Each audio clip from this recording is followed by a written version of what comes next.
We have Andrew Hawkins of In Search of Documentaries with us this morning. Michael Keaton may not be in Flashpoint, but we might see Christian Bale. Paramount pushes back in Slate again. And a whole lot more. This morning on Midnight's Edge in the Morning, I am Tom Connors. And with us, we have the boss man, Andre. How you doing? I'm good, thank you. Greetings, everyone, and thanks for having us on this Monday morning, the first Blur's Day of the week. That's right. And as I said in the intro, we have with us, once again, one of our favorite guests here, Andrew Hawkins. How you doing, sir? Doing great, gentlemen. Thank you so much for having me back. Well, and there's a good reason we have you back outside of the fact that we just like having you here. And that is you guys have just launched In Search of Tomorrow campaign here recently, and we're a part of that as well, and we're glad to be. And for those who don't know, it is a grand documentary covering the 80s sci-fi genre. Isn't that right? That's absolutely it. It is the definitive documentary about all things 1980s science fiction.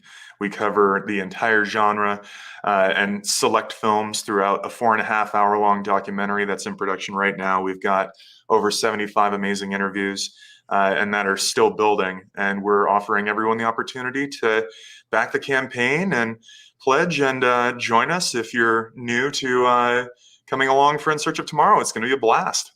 Awesome. And we have a trailer we're going to take a look at a little later probably, because I know we only have you for a limited time. But I want to welcome Joel Rise to our membership. That's right. We also have the ability to become a member now. Isn't that right, Andre? Yes, we do. This is something that we launched last week in conjunction with our 200K subscriber celebration.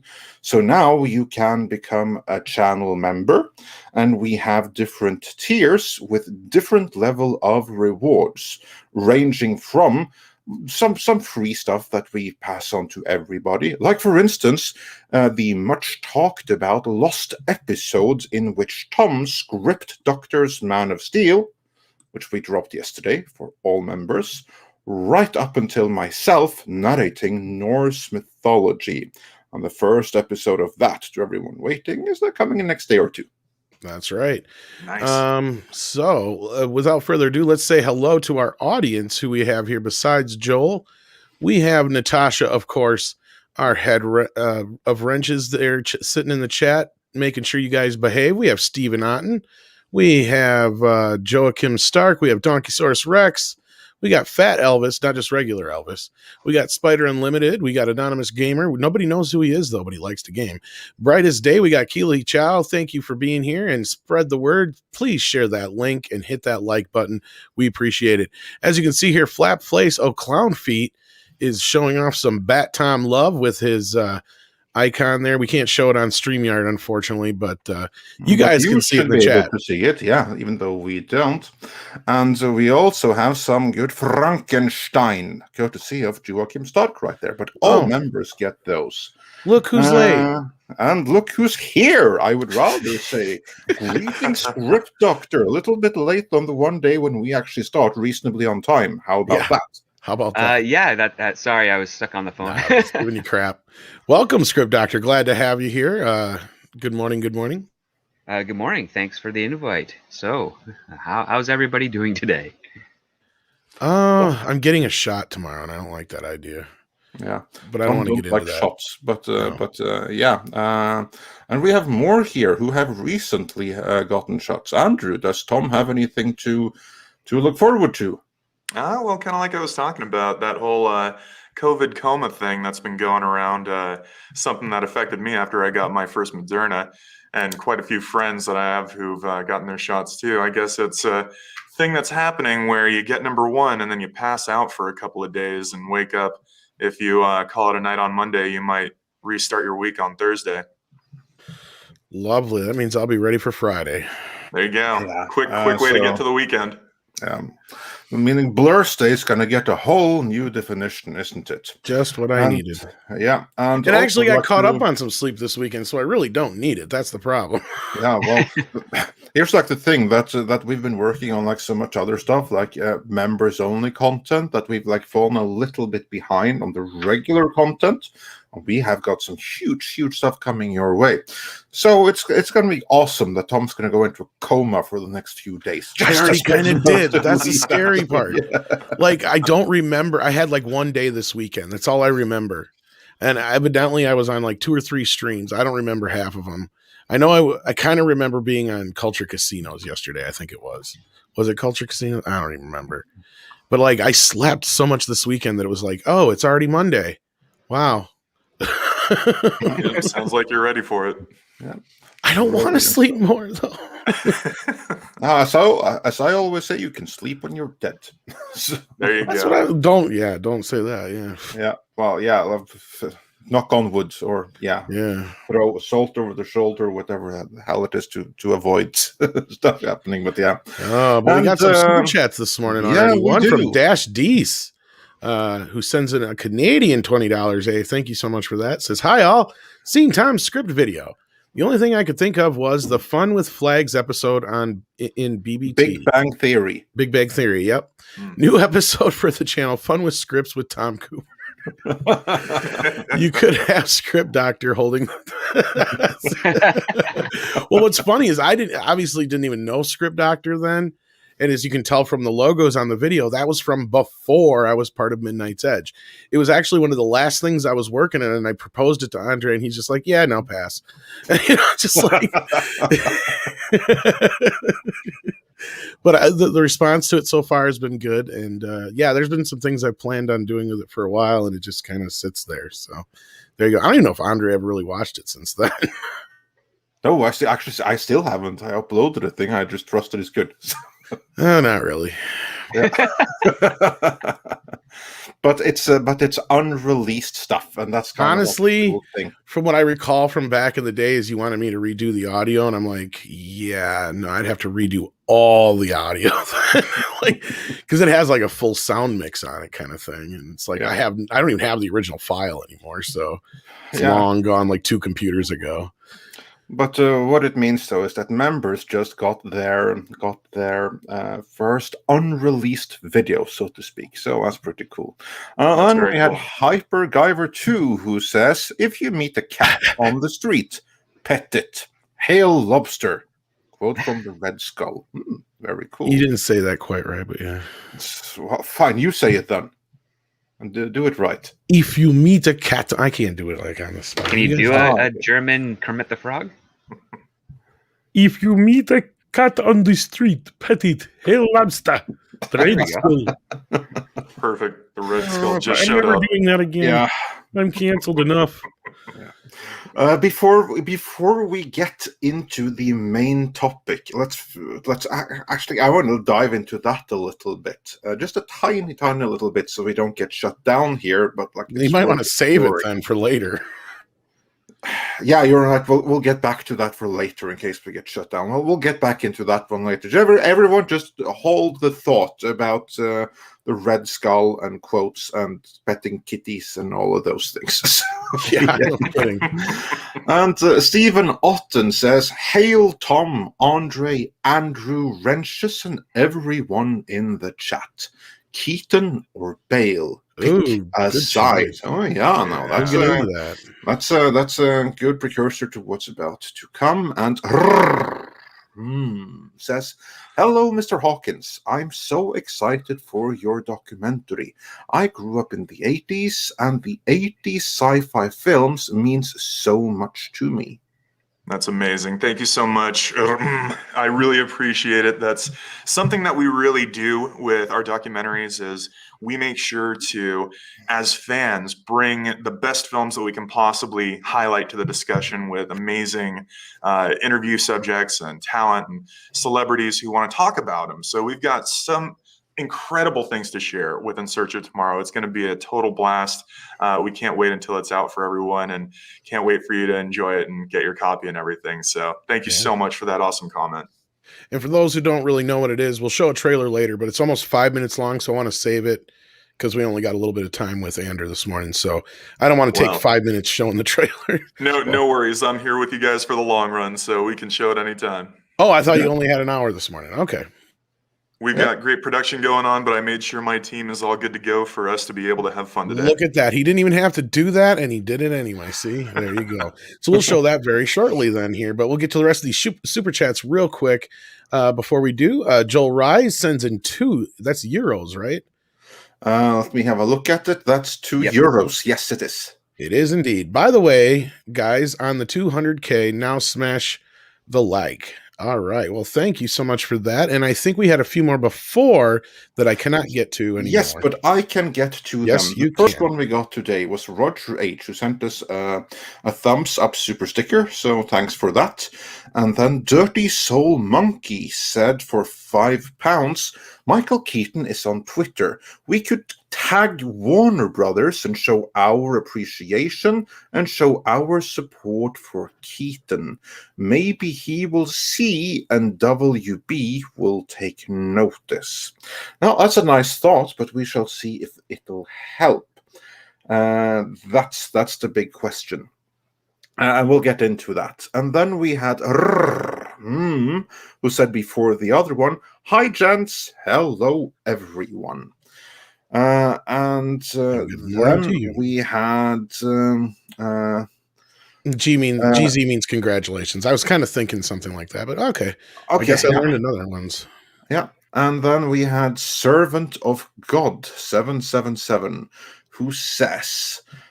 so, based on the title, WB still has a hard-on for Nolan to all our endless horrors.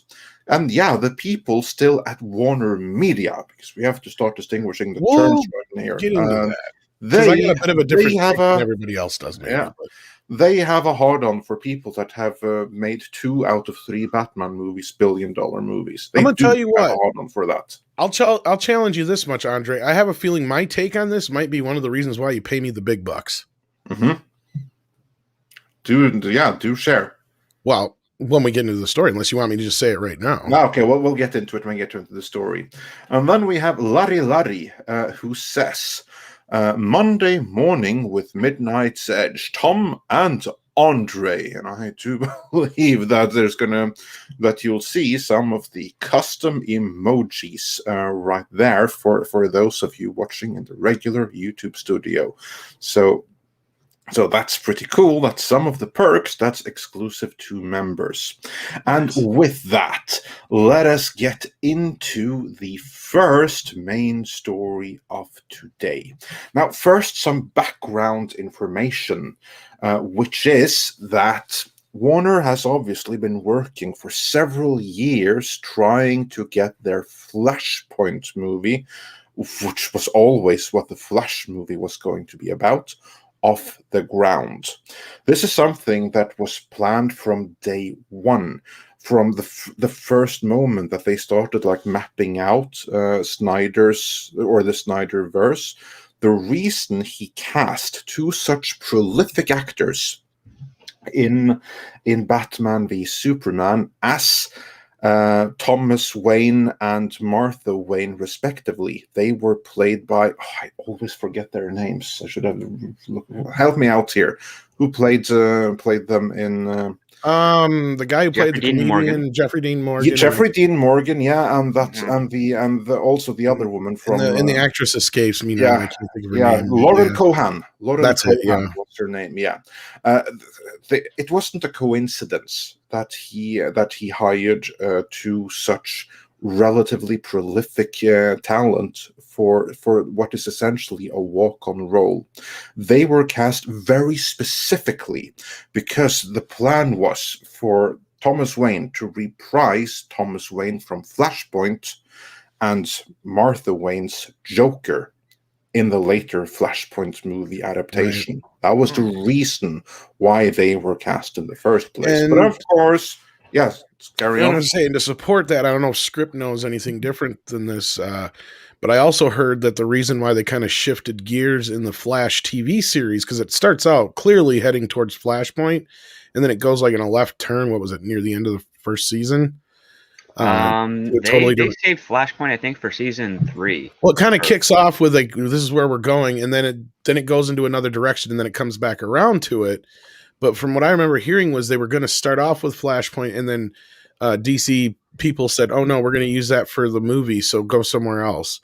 And they did. And then when the movie sounded like it was dead for a while, then that's when season 3 went back to it. But I could be wrong. Like you were saying something else script. So Well, I don't know.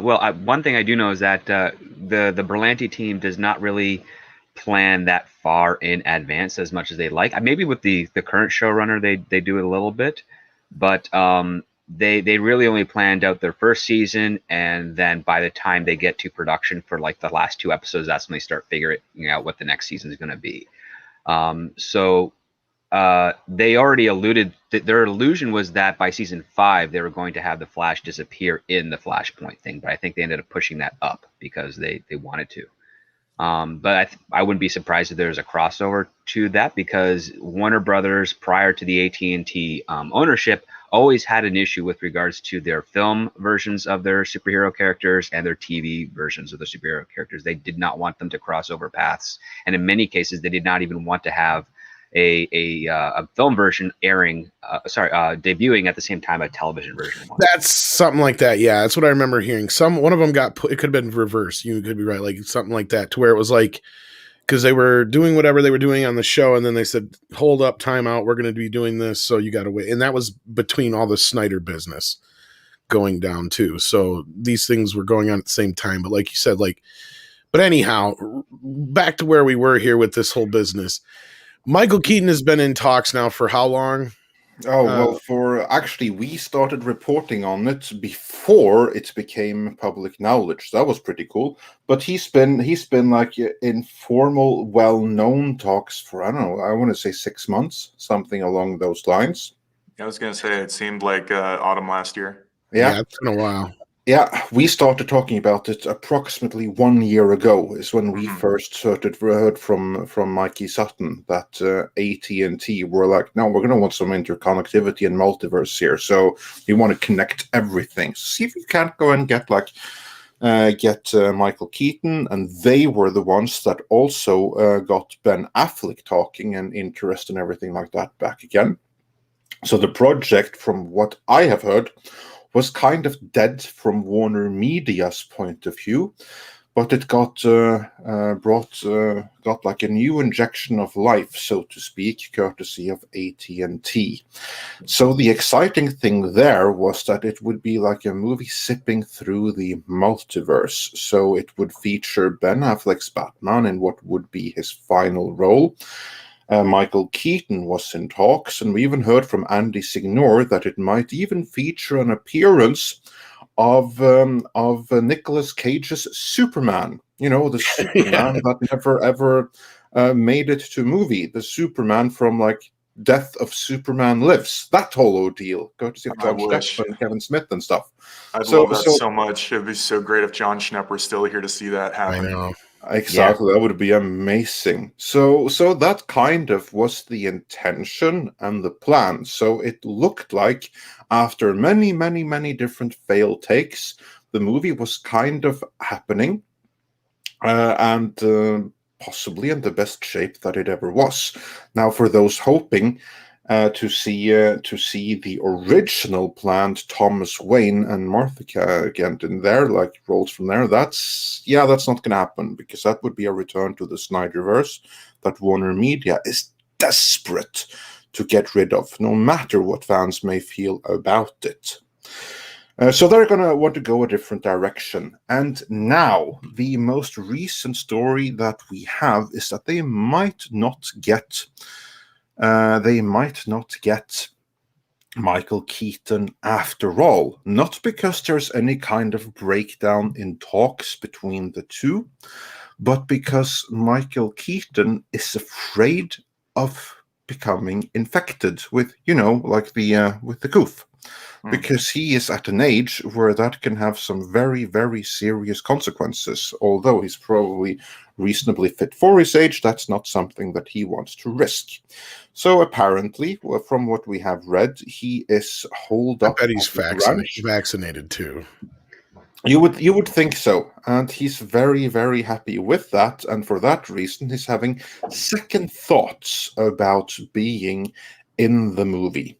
And for that reason, they have then turned to Christian Bale instead, as kind of like a backup solution in case Michael Keaton doesn't work out. Or maybe they get both, and they can fill in the multiverse even more, in which case, ka-ching. So yeah, that's the stories, and then I want to ask the panel, beginning with you, Andrew. What do you think about these news? Do you think that Michael Keaton is really so worried about getting sick that he would simply miss out on reprising his Batman, or could there be more to it? And regardless, what do you hope is going to happen here? Yeah, I do wonder about that. As for the motivations behind making that call and saying, respectfully passing and declining on being a part of it for that reason, I'd almost say that there's a significant amount of risk for how this could all turn out. I mean, I would love to see him put the suit back on, and it would be incredible to have Bale along for the ride too. I mean, to have both. Just like you said, that's money in the bank immediately. People will flock to whatever outlet they can possibly go to be able to see it, whether it's at home, streaming, or, if by this point theaters are back to some sort of semblance of normalcy. But yeah, I do really wonder about all of that just because of how rocky everything seems to be. And, it's interesting. It's definitely interesting, but in all reality, more than anything, Keaton has always been my favorite Batman, and I'd just love to see him take another shot at it. Script Doctor, what is your take on this? Is Keaton really afraid of getting sick, or could there be more to this? I wish I had an answer directly. I mean, he's 69 years old, so he's definitely got lots of ground, regardless of a vaccination, to be worried and concerned if of a pandemic or the issues with regards to the coof. At the other time, I've been seeing. I take a look. My perspective of the Flash film is a lot like Don Quixote movie. I don't think it's going to happen, and not in our lifetimes, at least. It's been talking about Gilliam's. Yeah, it's been about almost 8 years ish. I mean, they kind of announced development of the Flash just after Batman v Superman was announced at Comic-Con as well. So and that was a long time ago, and they haven't really made much progress. I think they're on their third director and at least their 10th take on the script. Yeah, but now they actually have a take, because here's like the thing. I see where you're coming from there, but much of this problem was in the aftermath of Batman v Superman and Justice League, because the whole movie in its original incarnation was going to be very linked to what Snyder was doing. Reference to what I said about the original Ma and Pa Batman, basically being the leads or co-leads at the very least in the Flashpoint movie. When that no longer happened, when they wanted to go a completely different direction, that's when they started struggling with alternate takes. Like, what kind of a Flash movie do we do that's not connected to the Snyderverse? And then they went through many different takes. None of them that really stuck. But now it appears that they actually have a take. Wouldn't that change the dynamic, regardless of what happened before? Isn't that the kind of situation where things actually leave development hell? Sometimes it does. Most times it doesn't. That's just the nature of the game. Sometimes you can have like a perfect script that everything kind of works, but it falls apart because either the studio has their reservations, like there's a change of the leadership, and they decide to toss it out and then rework it again. There's usually actor issues, so sometimes one actor leaving a project can actually tank the entire potential of it being made. I don't know if that's going to be the case for the Flash. I'm definitely curious in a morbid sense, because I mean, I'm not a big fan of the Snyderverse. I look at it the same way Star Wars fans think Disney did by the Star Wars sequel trilogy. I don't need any more of it, but if there's a demand for it out there, I'm not going to deny them that or do anything to deny them getting that option. But right now it's still in a very touch and go phase. They may, I mean, the other part too is that every single director and writer and producer working on whatever movie they're working on will always say, we got a solid script. I mean, that's just the talking point. That's what they've done to push it to get forward. Whether that's actually the case, we're not going to know until we start seeing leaked scenes, leaked set production photos. To prove that they are actually going ahead. Basically that production is like, that's true. Like nothing is happening until the cameras are rolling. Right. This absolutely is something that is worth keeping in mind. But even so, I submit that the movie is it's not, of course it's not guaranteed, but I would say that it's closer to happening right now than it has been since prior to the release of Batman v Superman. I would agree with that. Exactly. So we agree on that it's closer. There's like more of an intention there, because this is something that could really hammer in the multiverse, which we know that they have been really working towards. Yeah, and they've already done the trial run of it through the television series, which has not really helped the television series of things, but at least they understand how they have the option to listen to the fans of those shows to see where it worked and where it didn't, and maybe refine it for their theatrical side of things or their HBO Max streaming side of things. Yeah, it seems like the show could definitely be a test bed to actually get it together and to see it actually happen. I think it'd be really interesting. I'd love to, go and enjoy it. And again, whether it's with Keaton or not, like I said, I'd love to see him back, but if it's going to be Bale, I'm still in. Yeah, that'd be interesting. It'd also be interesting to see how Michael Keaton's take of Batman reacts to Christian Bale's take of the Batman voice or growl or whatever. It's just like I'd love the face off. That'd be great. Yeah. Like people, I may be an old Batman, but people can understand what's coming out of my mouth. Yeah, that actually would be a very, very cool interaction to see all of those Batmen together on screen at the same time. Like, imagine what kind of moment that could be if you actually have all of the Batmen currently alive interacting together on screen at the same time. Like, this obviously is what AT&T wants to see happen. Will it happen? I don't know, but you got to imagine that certainly could be a pretty huge draw. I would certainly think so, at least. Oh, yeah, absolutely. Evidently, my invitation got lost in the mail, I guess. I don't know. I haven't heard anything. Here with us. I have to ask Alfred if I missed any messages. There you go. I love it. No, I'll be honest with you.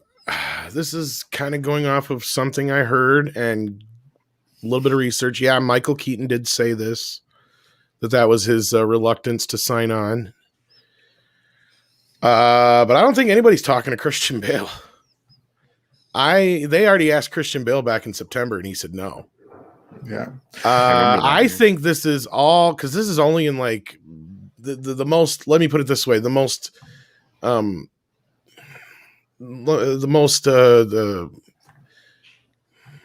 reputable source I could find this in was Express UK. I think this is clearly being put out there to try and get Michael to sign the fuck on, because they're sick and tired of pissing around. You know what? I agree with you. That's why I get paid the big bucks.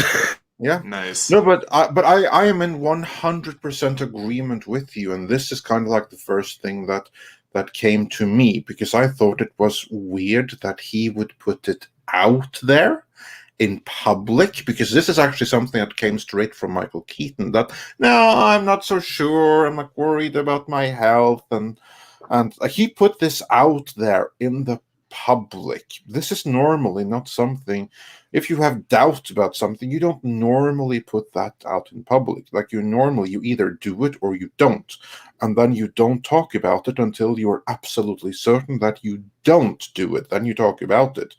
To me, and gentlemen, correct me if I'm wrong here, but to me, that whole thing kind of looked like No, I'm a little bit worried about my health, but a couple of millions extra Yep. that might quell my concerns. That's why I was asking you that earlier, and I double checked because that was the other thing I was hearing was that Michael wanted more money. He wasn't signing on for what they were offering him. Yeah. Hey, I'd say if he wants a couple extra, he absolutely deserves it Oh for yeah, sure. hell yeah. Because Yeah. he's Well, going not to only bring that- money into the box office, and it may be his agents, but you were going to say script. Sorry. Well, not only that, he's currently got contracts with Disney and Marvel for the Sony Spider-Man and some of the possible MCU films, depending on how those negotiations are proceed, or the new negotiations have proceeded with Disney and Sony on the Spider-Man characters. All of which makes him worth even more. Yeah, Yes. Yeah, and Christian Bale does not care. Does not want to go back to Batman. Does not want to put that costume back on.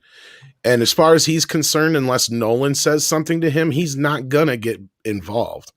He has zero interest, no matter how much they offer him to do that again. Because not only that, they could offer him a lot of money, but it's just not his style. And then that means he's got to work out again.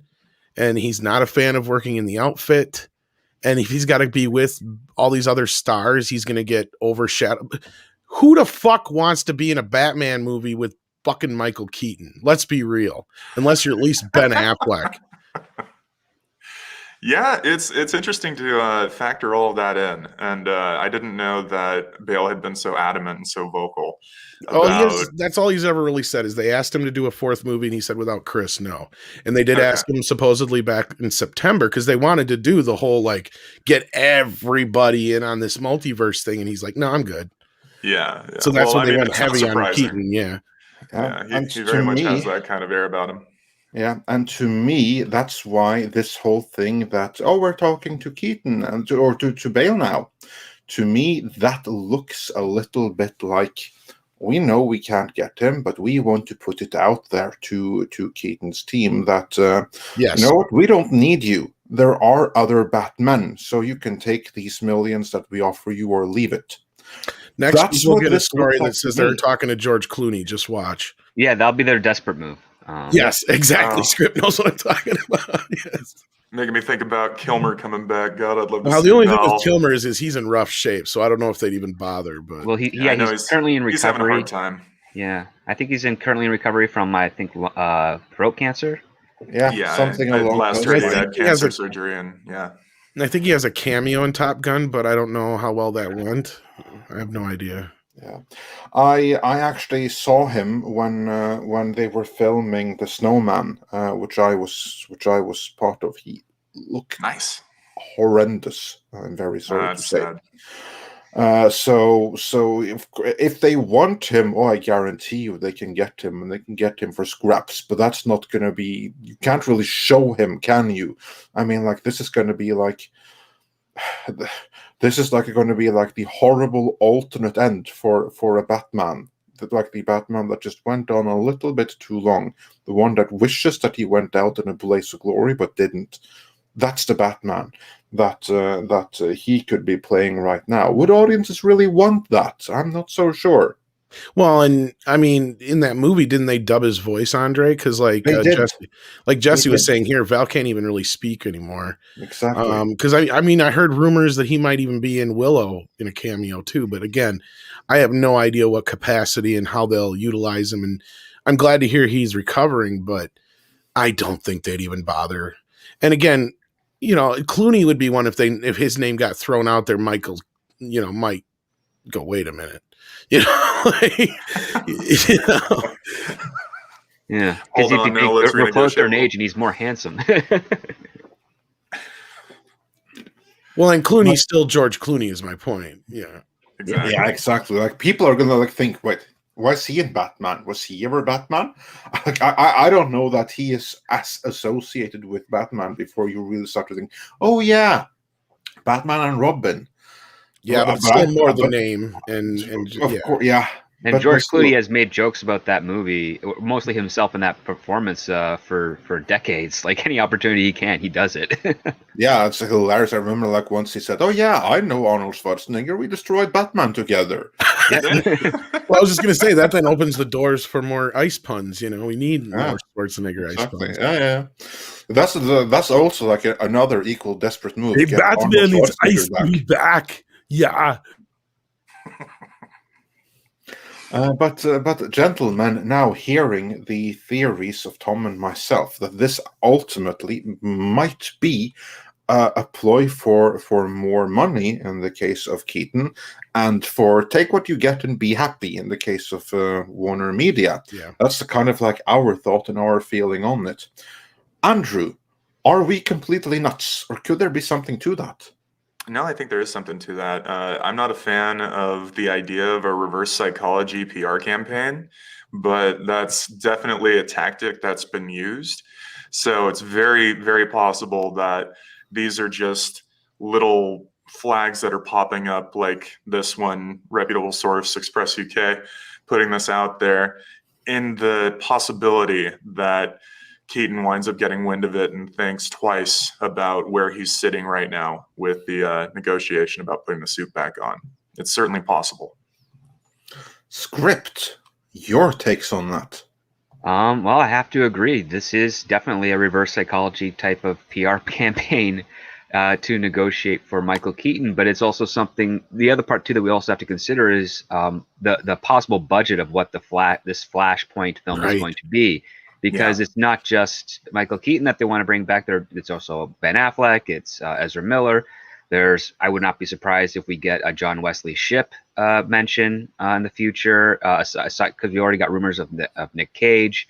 We have to wait and see if there's ever going to be an announcement for Brandon Routh, who played that, and then of course Linda Carter, because the other part too is if you're going to do a multiverse, especially from Warner Media, to really isolate and focus, use it to put into focus your DC film franchise, you will have to go all out. There's just that possibility, because first and foremost, as soon as you get Michael Keaton in, you're going to get Linda Carter's agent, you're going to get everybody else's agent calling them, be like, where's my offer for this walk-on thing? And then that's where you get into negotiations of the millions or tens of millions of dollars for maybe about 2 minutes worth of actual final film footage. So basically the agents are going to be like, where the hell is my offer? Well, that's what I was give us saying a earlier. $5 million offer right now, or we will be so sad. Or we'll go to the press and be like, they never talked to us, and our actor really wanted. Linda Carter definitely wanted to be Wonder Woman of the in the Flashpoint thing alongside Batman and stuff. And then, well, she's already in Wonder Woman, but no, and that's kind of what I was saying earlier. Is this seems to me like more of an agent's play than anything. Like Michael Keaton, he says out in the press it has to do with COVID, but it's more to do with he wants more than what they offered him, basically. And the thing too, talking about getting his everyone agents involved, do anyway, is what I meant. Yeah, I think it's really interesting to consider that if it's going to go this way, they might even dump some money into possibly bringing in Christopher Reeve's likeness in some capacity. So I wouldn't be surprised at all. It wouldn't be the first time. So no. Yeah. Well, not only that, Michael Keaton, I believe, turned down a possible cameo appearance for the TV version of Crisis, because the only person they got, aside from Robert Wuhl, was Burt Ward for the Batman stuff that they did. Well, they got and focused on Kevin Conroy for the actual episode because he's more available. But yeah, that's what they were doing. I believe calls went out to like Danny DeVito, Michelle Pfeiffer, and a few other people too. And then the most they could do is get the newspaper article thing in there. But no, and that's where I see this too, is like you got a lot of people who want in on this, but they're not going to do it for free. And I'm sure there's a lot of actors who would gladly do it for cheap, but their agents aren't going to let them. So you have not only that, the TV Crisis version, every single actor asks, okay, cool, what's the script? And they're like, oh, we don't have one yet. That's how they did it. And this was like weeks before they were going into production. So yeah, that's basically what ended up being. There's no plan. Now on this side here, ideally, it looks like they do have a solid script and a plan, but right now their entire PR campaign is focused on the Batman to help push this story through, and not so much any of the other characters of the Justice League, or what would be the Justice League. So right now we just kind of have to keep our ear close to the ground to hear what other names are going to be thrown about, because that's probably also going to be used as an incentive for if they can't get headway with Michael Keaton, if they can get anyone else from another who played another superhero in to step forward, that might be what they use to strong arm Mike Keaton's like, hey, like we got John Wesley Shipp, we got Linda Carter, the only one kind of original is holding out is you, Well, I see it as the other way around right now, Script, and I see it as more or less they're trying to nail Keaton down so they can get everybody else they can. I think that's also the intention, yeah. So, because once they get Keaton involved, and like you just said, then they can go to everybody and go, wow, we got Keaton involved and he's doing it for this much or whatever, So then that way they can try and keep everybody in cost. And because at that point, once you got Keaton on board, you're going to have no problem bringing anybody in you want, even if it's just for a real quick cameo. Yeah, and the fan demand is going to be huge. Getting Keaton on board is going to be an iconic talent move, and everyone else is just going to have to fall in after. So It seems like they're just hoping for it. Well, rumor is Nicolas Cage is going to do it for a pizza, so. And a tax lawyer. Oh, I'm more of a Krypton protector. No, I'm sure he'll do it too. But no, like leading up to it, though, if they were actually to pull this off, you almost got to do like the Superman Lives animated film, with Nicolas Cage, like they were talking about for a long time based on the script, just so we kind of have the character and know what he is. And then I also would love to see like the animated version of Burton's Batman 3 with Michael Keaton doing the voice and whoever's left, to do voices and stuff. That'd be a great lead up for this stuff. But no, they haven't even got this thing nailed down. So we're still looking at 2-3 years out before this movie even happens yet. Probably 2025. Yeah, I mean, they were promising it, I think, next year, but I don't think that's. They were talking about shooting it this fall. That's what I'm saying. That's the urgency. That's what I'm saying. It's crazy still, fast for something this level. It. Yeah, you're not gonna. This is because you're right, Andrew. This is like Justice League level, even more so, actually. Yeah, and the thing is that again, talking about Keaton, it's going to draw the fan audience from 40 years ago. 30. It's the Batman that we all grew up with in our age range. I mean, the target demographic. This is everyone in their mid-30s to mid-40s and everyone around who knows that Keaton was the man for forever. And however that goes from there, we'll see. But again, talking about everybody else getting on board, it's going to be kind of a fan phenomena sort of thing. They have we're one going to ace love in it. the sleeve. They have one ace in the sleeve they could try and do, but I don't think WB will do it. Jack Nicholson. Oh, he's retired. He is retired, but he still loves he would possibly. My friends who have spoken to him just before COVID said that he still watches his Joker performance in Batman. Oh, I know he loves it. And he was all on board with doing that cameo in Batman 3. Yeah, and that's where I was saying if you definitely did like a whole animated version of what Burton's Batman 3, he would probably come in and do a voice for it. And the only problem I know how they could get him, and for very little money. Him, as we all know that his Joker, that's a point of personal pride to him. Yep. And he doesn't like any other playing the Joker after him, and he certainly doesn't like other Jokers having upstaged him. Like now you have like the Dark Knight Joker that hurt him really bad, and he never spoke anything about Joaquin Phoenix and his Joker, but that also must have stung pretty badly. If they simply were to tell him, hey, come back again. Come and show everyone, show the world that you are the definitive Joker. Come back. And the makeup's a lot less painful now. Yeah, exactly. Do it one more time and secure your legacy as the definitive Joker for all time. No one will be able to touch your Joker. You give him that argument, and I guarantee you he's back. He's out of retirement for that one thing. Possibly. I think that'll bring him out. Yeah, and I was going to ask you guys, did you ever see that photo of a quote fan showing Jack Nicholson a headshot? Yes, I know the one. Heath Ledger and ask him to sign it. Yeah, just like seeing his face in that photo. Yeah, let's see if we can find it and put it up on screen, because that's such a great meme right there. Oh, he is just livid at the level of disrespect there. But you're absolutely right with how much the Joker defines his legacy and his on-screen performances. I mean, some people rank that performance for him as high as what he did in like Chinatown. Yep. It's one of his all-time great roles, and he completely loves it. So if they really threw that at him, I think, that would be a real definite possibility. Well, the only problem you have is the character died, but yeah. Well, I mean, remember, it's a Still. multiverse. Well, right? it's a So- multiverse. I know. Go with the multiverse where he was the one who Oh God, there it is. yeah. That side eye. You Yeah, can there go you go. fuck yourself, you little shit. I ain't signing nothing. Look at those poor guys behind him who are like, "Oh, this is gonna get bad." Well, I'm sure this is probably like somebody like, I'll give you a bunch of money if you can get him to sign this. Heath Ledger right on top No, I know of the the actor's still Shining photo right there too. Yeah, I see that. And Jeez. that's why I was saying I'm thinking that's a bet. Like he's but no, Jesse, yeah, I know the actor's still alive, but I meant the character died in the movie. But no, like, I'm sure it's worth that much more if you can get somebody to sign somebody else's thing for some dumb reason. That or Well, I just mean, that's what Paul prank. Newman did. I think he would sign it was either him or it was oh crap. Christopher Plummer would sometimes sign Paul Newman when people thought he was Paul Newman. That's amazing. Oh Yeah. man, God rest Christopher Plummer, one of the best. Indeed, yes.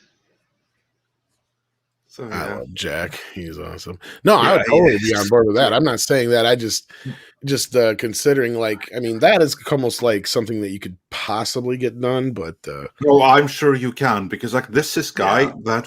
that is so protective of his image that he even went to sue a bar in Norway because it was called Nickel and Son, and he said that they were profiting off of his name. This is a true story. I know. I remember this. Yeah. And the So bar, great. I've been to the bar. It's pretty cool. It's like they're right here in Oslo. They actually changed the name afterwards. They found like another really, really cool name to just like show that, yeah, we're not above like this kind of like trickery and stuff like that. So they changed the name to the Lannisters. That's what it's called today. Another iconic name there. Hopefully they have an 8x10 signed by Jack on the wall just to commemorate the history. It would be hilarious if it was these guys that came and asked him to sign that for them. But yeah, Jack and hanging on the wall of the mean, Lannisters is for some reason a Heath Ledger signed by Jack Nicholson. Yeah. It would be amazing to see Jack's Joker again. I would watch that the minute it was released. Yeah, exactly. And as Bryant Barth asked, Jack Nicholson retired. But as I just said, if you were to entice him with like, there have been other Jokers, and you've kind of gotten forgotten a little bit. But if you were to come back right now, your Joker would be the definitive one. He'd come out of retirement for that. Oh, don't you worry about it. Sell him on that and hand him a few $100,000 in a symbolic fee, and you get Jack Nicholson's Joker back. That's And let him give his input on the character too. That's the other part. Yeah, exactly. Absolutely. Or at least a cool $1 million. Well, fine, $1 million then, but you know what? It would be worth it. Do that, and as the script says, give his take on the character. Just say, give us the Joker. Go nuts. This is an alternate Joker of your choosing. Yeah, I totally agree with you, Doc. If he could shape his character in a scene just for a couple of minutes, I mean, that would be immediately one of the standout moments of the entire film for sure. Yeah. Exactly. It's all about Jack saying to Jack, your moment will steal the show for the whole movie. People will be talking about your moment for years. Like, it won't just be them going back to the first Batman film where you were the first name on the marquee. It'll be you're going to be the first name of this Flash movie now too. It's like that's what they're going to try and push it as, at least. If I was in their position, that's what I would have done. Appeal to his vanity. Yeah, and that is the one thing where you can appeal to his vanity, because like he's done everything that needs to be done. He's done every one that he wants to do, like quite literally. But like, do that. Appeal to his vanity in this way. Like, this will secure your legacy. This thing will put you in Joker history forever, more than you are now. And Certainly. Well, we have somebody who has a little bit of a different opinion on Jack doing this. Hello, Andy. How you doing? Hey, what's up, guys? Hey, how's it going, Andy? Oh no, we're speculating right now. We have no idea if Jack And Drew and if Andy. you're even going to ask him, but it'd be a fun prospect. Yeah, no, I look, I'm with you guys on what I would watch the hell out of it. There's no way Jack cares. There's no way he's watching Joker. I feel like Jack's in such a different league. He's just out smoking cigars with $100 bills, just golfing, and doesn't give a crap about Hollywood or comic books or any of it. He just does not seem the type. Now, maybe if he needs money, if you threw a bunch of money his way and maybe coated his ego a bit, you're right there, Andre, about that. Every Hollywood celebrity loves his ego. That's what I mean. I think that way, a combination of the right fee plus stroke his ego a little bit, I am sure that this is the one thing he would come out of retirement for. How old is he? He's up there. He's up there. But he's healthy, which is interesting. I'm looking at and what was the last thing he did? Sorry, I should have come prepared. Here's like the thing. He would be like, imagine an old creepy Joker. He's 83. He's 83, yeah. He's 83. How do you know? I don't even know what. I'm still here. And then the Bucket List was like his main real last movie. Yeah, he was in How Do You Know from James L. Brooks with Reese Witherspoon and Paul Rudd. Right, yeah. Movie. Oh well. Yeah, I'd watch it. I think it's a harder task. It's like it was like getting Sean Connery back, which Sean Connery just didn't give did not care. There was at a certain phase they were trying to get him for Indiana Jones and other stuff, and he just would not. There was nothing that coded him back, not even the money. He just didn't care, and so I feel like Nicholson's at that sort of Connery level, where I just don't think you can talk someone that old and just mature. I don't say that meanly. I just think he's beyond our thinking of just like, I don't need to impress any of you idiots. That's kind of where I was coming from at first. I was like, you look, I mean, I know that's what I think of Bale. But like, I mean, as far as like, I just look at it this way, as far as like, he's retired. And if he comes out to do anything, then that means that opens the door for other people to bug him again. Exactly. That's the only reason I've been trying to get you to do Bucket List 2 for years. Yeah, well, About Schmidt sequel and other stuff. Yeah. Andre, I'm totally with you. I think Bale's in that league where he just doesn't care one bit. He'd rather just be off doing something else and never return. Yeah. Since we have you here on that note, Andy, Tom and I, we are speculating that this whole thing about Keaton like suddenly being very publicly a little bit worried. Maybe he can't do it after all, but then maybe he can. And then Warner countering, we're talking with Bale again, who already declined us.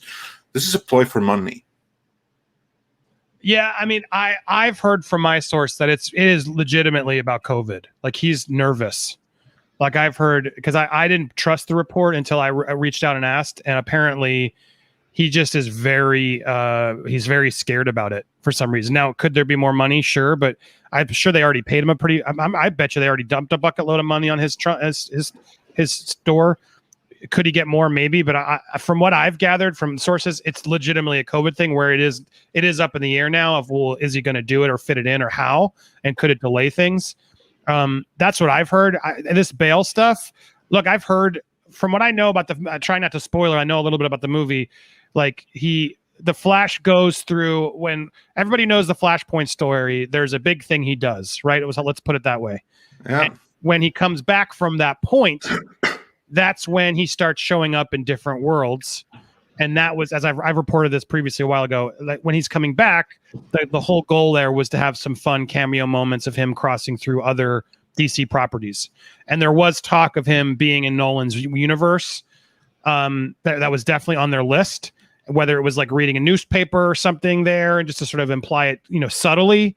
But yeah, they've been trying to get Bale. He was on the list of people to ask, along with O'Donnell. They're Kilmer was on talks. Like they've approached everybody, and they've been talking to everybody for a while. Like, and whoever's available or willing, they'll fit him in any size, big or small, depending on who wants to come back. But yeah, they've been out there talking to all people, including Bale. I know. But I'm with you guys. I don't see Bale wanting to do that because it's not even just Bale's call, as I was reporting it, because it wasn't confirmed and I still haven't heard confirmed it. But to me, Bale, I don't see Bale wanting to respect or disrespect Nolan's world. You know what I mean? I feel like Bale would need to get permission from Christian Bale before he'd even consider doing this. And I know now that Nolan is not happy with Warner Brothers after everything they did with Zach. So I don't see Nolan giving his blessing, like, yeah, go hook up. Now, he might be with Muschietti, right? Andy Muschietti maybe creatively could talk Nolan and be like, forget the studio, do it for me. Maybe. But Nolan's not a fan of Warner Brothers after Snyder Cut and what they did to Tenet. So I don't see Bale getting Nolan's approval. And I feel like Bale's the type who would want that. You know what I mean? Yeah, it's kind of like getting an honor from him. Like, hey, is this something that you'd be cool with? And with the things, discussed, I mean, it seems like that would be pretty tough. That Nolan might just want to say, no, we want nothing to do with it. Yeah, no, Bale, he is the second last person I see them getting back again. Last one being Heath Ledger. Bale is the second last. Yeah, exactly. Adam West, the third last. Yeah. Wow. More likely than West. Interesting. Yeah. No, actually, I see it as more likely that they get some capacity or some kind of usage of the image of Adam West than them actually getting Bale in there. That would honestly shock me for the very reasons that you have listed. But Andy, now that we have someone with legit inside knowledge, what else can you share about what's going on behind the scenes of The Flash and DC at large? Either that you have already shared at your own channel, Popcorn Planet, that everyone should check out. We'll put the link in the description in due time, or anything else new that you can break here and now. Given that you can, of course, what's going on behind the scenes? Pretty much that. I mean, I've talked about the plot point, which is what I've shared with you in some of those points that I've told you on this channel as well. They're trying to get Nicolas Cage to be the Superman in that world, which would be, I think, really interesting. It's a way to put it. Is that going to fall apart if they don't get Keaton? Because that's like my take. I mean, a big thing of this is going to be like getting Keaton. A lot rides on that. If he drops out, how badly is that going to affect their plans? I don't think he's going to drop out. I think he's going. I think they're just going to have to delay it. I don't think it's about money. I think it's about safety for him, and I think they're going to have to just prove to him that yes, it's fine. Or I think with the vaccine rollout and everything else, could it get delayed? Maybe, but I think they'll get him. He's already in. Like he's agreed. It's not about the movie per se. I think more just about does he really want to go suit up and do a big action movie during still what he's considering a height of the pandemic. Personally, I think he's being crazy.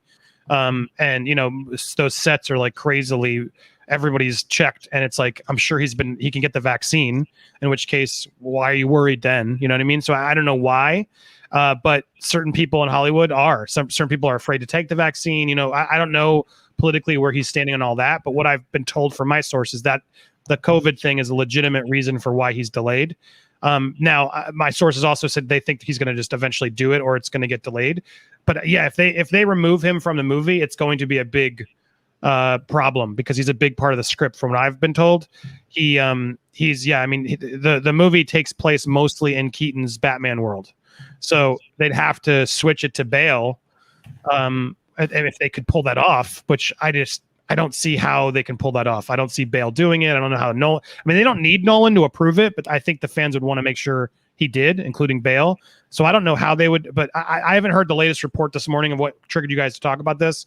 But I haven't heard anything new except for the same fact that think they're just trying to find a backup, just in case Keaton does pull out, which is a small percentage possible. It is true. It is, he could totally pull out still.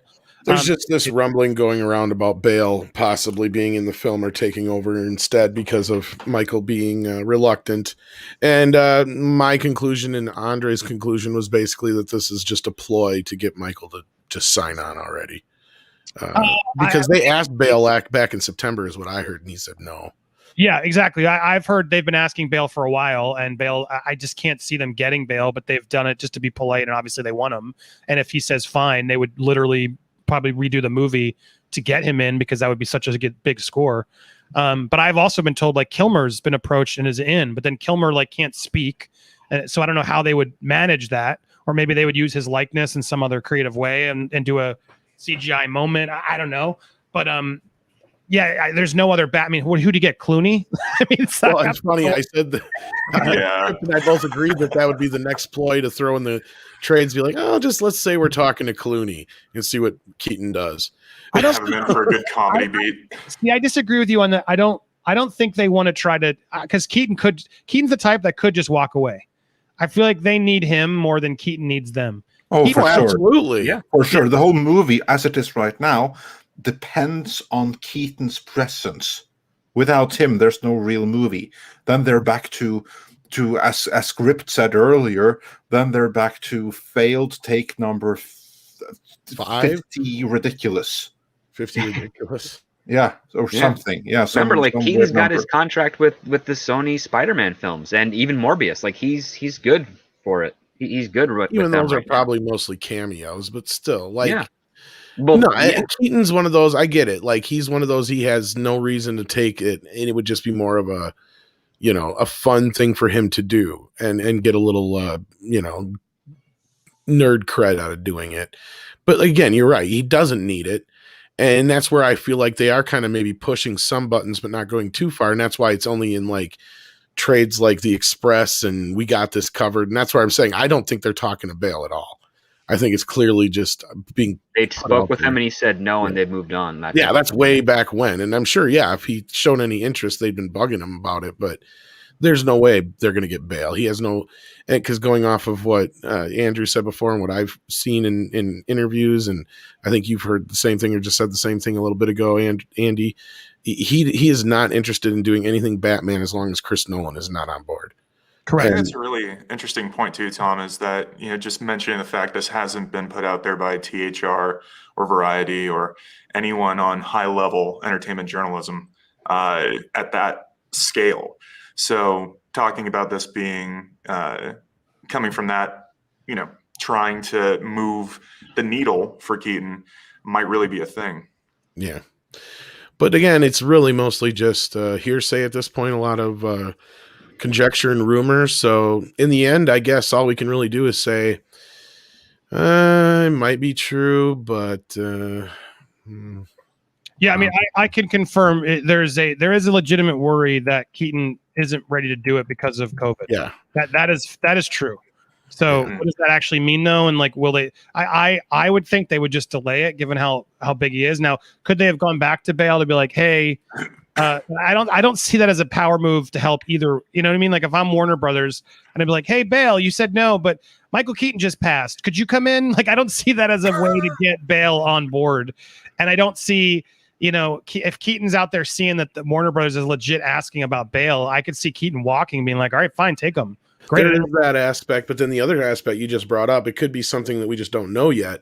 And if there is truth to any of these rumors that they're going back after Bale, is that because maybe Keaton did bail? That could very well be too. We just haven't heard it yet. Well, yeah, casting stuff is I wouldn't be surprised if casting for majority of the roles in this Flashpoint film are pretty much locked in at this point. Because again, publicity releases for casting announcements are usually months behind the actual confirmation. Well, as we said before, it was set to originally start filming last fall. We know they haven't started filming yet. They've been trying desperately to get it going. And the only thing that seems to be holding it back right now is Michael Keaton. So, well, let's not forget, I'm sure previs has already started on this movie with probably, yeah. Yep. Yeah. I wouldn't be surprised. Well, they obviously have got to be deep into pre-production or they wouldn't be that gung-ho to get moving, yeah. No, evidently. And they think The worst thing they could do is ask Bill Murray, because he was up for Batman back in the early 80s too. that would be so like, I mean, I'm not saying I wouldn't watch that, but I mean, like, that's just so out of the pan. Like, I mean, you really are getting nerdy when you're bringing in like, Yep. Nicolas Cage Cage in the first place. And that's where I'm saying you almost have to do like an animated Superman Lives ahead of time just to prime the general audience, because most people are completely unaware of the existence of that. I mean, outside of the nerd community, it's a very unknown little nugget of film history. Well, when you live through it too, I mean, but yeah, absolutely. The community that knows about the documentary, knows about the history, has seen what John Schnepp put together and everything. That's something that should really be honored, especially for those of us who are, fans of that deep cut stuff. I was going to say, absolutely. And also, John, I like John's comment. Well, if all else fails, Ruby Rose is available. There you go. There's an idea. Oh, boom! But I was going to say, yeah, just also, as I've told in my reports, again, since the movie hasn't filmed, I can't confirm any of this 100%. I know it's all legit talks, but unlike like Tobey Maguire, Andrew Garfield, that's a story I did a while ago that I was 100% confirmed on because I had sources that I knew. Oh, it's happening.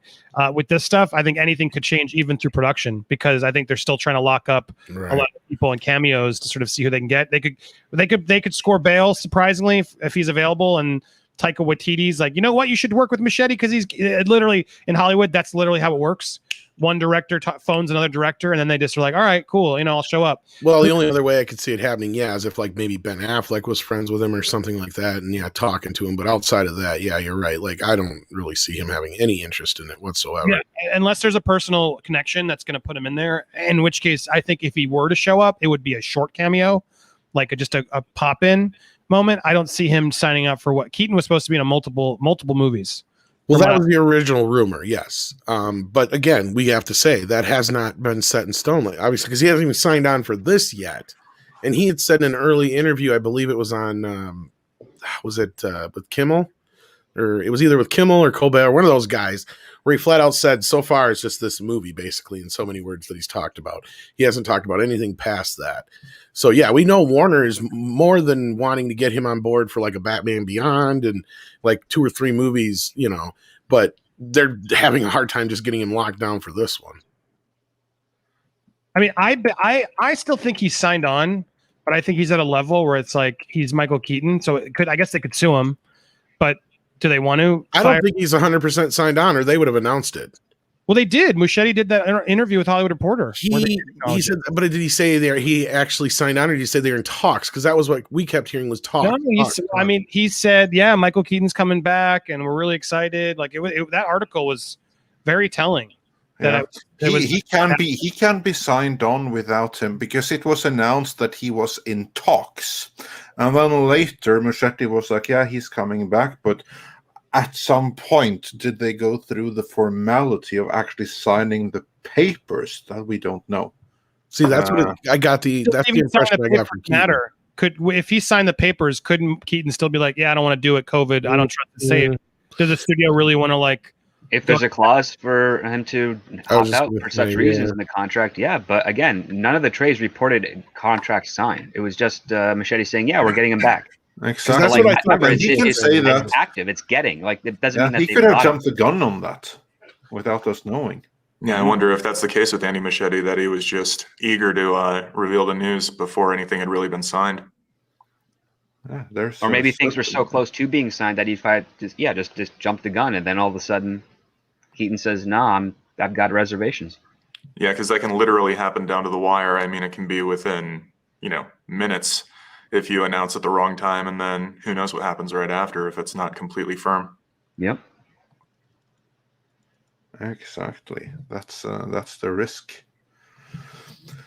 So it will be interesting to see. Now, Andy, when do you think that we might hear something one way or the other, whether that everything is okay now or that it has fallen apart beyond belief or beyond any repair? I heard they're filming in July or something. They're this summer. So I would think they'd have to lock it up pretty soon. I think they would want to know. But I would hope by July. I mean, look, the box office numbers for Godzilla came out today, and they're already making a profit at the theaters. So to me, that's a good sign that things are moving back to normal, especially for Hollywood's sake. So I can't imagine by July that we're not going to see more theaters opening and more productions happening. I mean, there's a lot of productions happening around the world that are dealing with COVID protocols that should be able to ease Keaton's mind, especially by July. I can't see it getting worse, only better with vaccinations and everything happening. So I think it's a non-issue, and maybe you're right, guys. Maybe there is some agent sort of plan. You know what? We could, if he's, maybe Keaton's a little like, God, why did I agree to this? I don't want to wear the suit. And then maybe it's just like, all right, why don't we just let me put out some doubt in there, do that interview with Kimmel and say something. Maybe we'll at least get some more money for you to do it. It's very possible. I'm not, I think only Keaton and his people will know that truth, but it's likely, and it's probably a smart move because they need him. At the same time, it's kind of shady. Like, it seems like he's agreed. They're sort of starting production. They're ahead. They're far along in it. For Keaton to pull out would be pretty massive sort of FU on Keaton's part, which he's Michael Keaton. He's allowed. He could say, you know what, I changed my mind. But I don't know. It's from everything I've been told, this has been in the works for a while, and they finally got him on board, and it seemed like it was a go. So I think it really just was unless Keaton's having doubts on a script and using COVID as an excuse, maybe. Possibly. Yeah, I mean, I don't think the fans would definitely lose faith in the film if that were the case. Exactly, and I don't think there's going to be any issues on the suit. I mean, Keaton's done this twice. He's probably already had like a whole addendum in his contract about how this, if he has to wear a suit, what it's made out of, how it works, and how much comfort he can. Like, a whole subclause about like being able to go to the bathroom easily while wearing it, that type of stuff. But yeah, I would not be surprised, especially if he has script reservations, because that's what primarily happened with the talks for the third Batman film, when Burton was out and he was like, the script was kind of cool, but it wasn't fully there, and he jumped. He had no problem doing it back then when his career was pretty high on the radar there, but now he's in a similar position that he was 30 years ago, still popular, still doing stuff.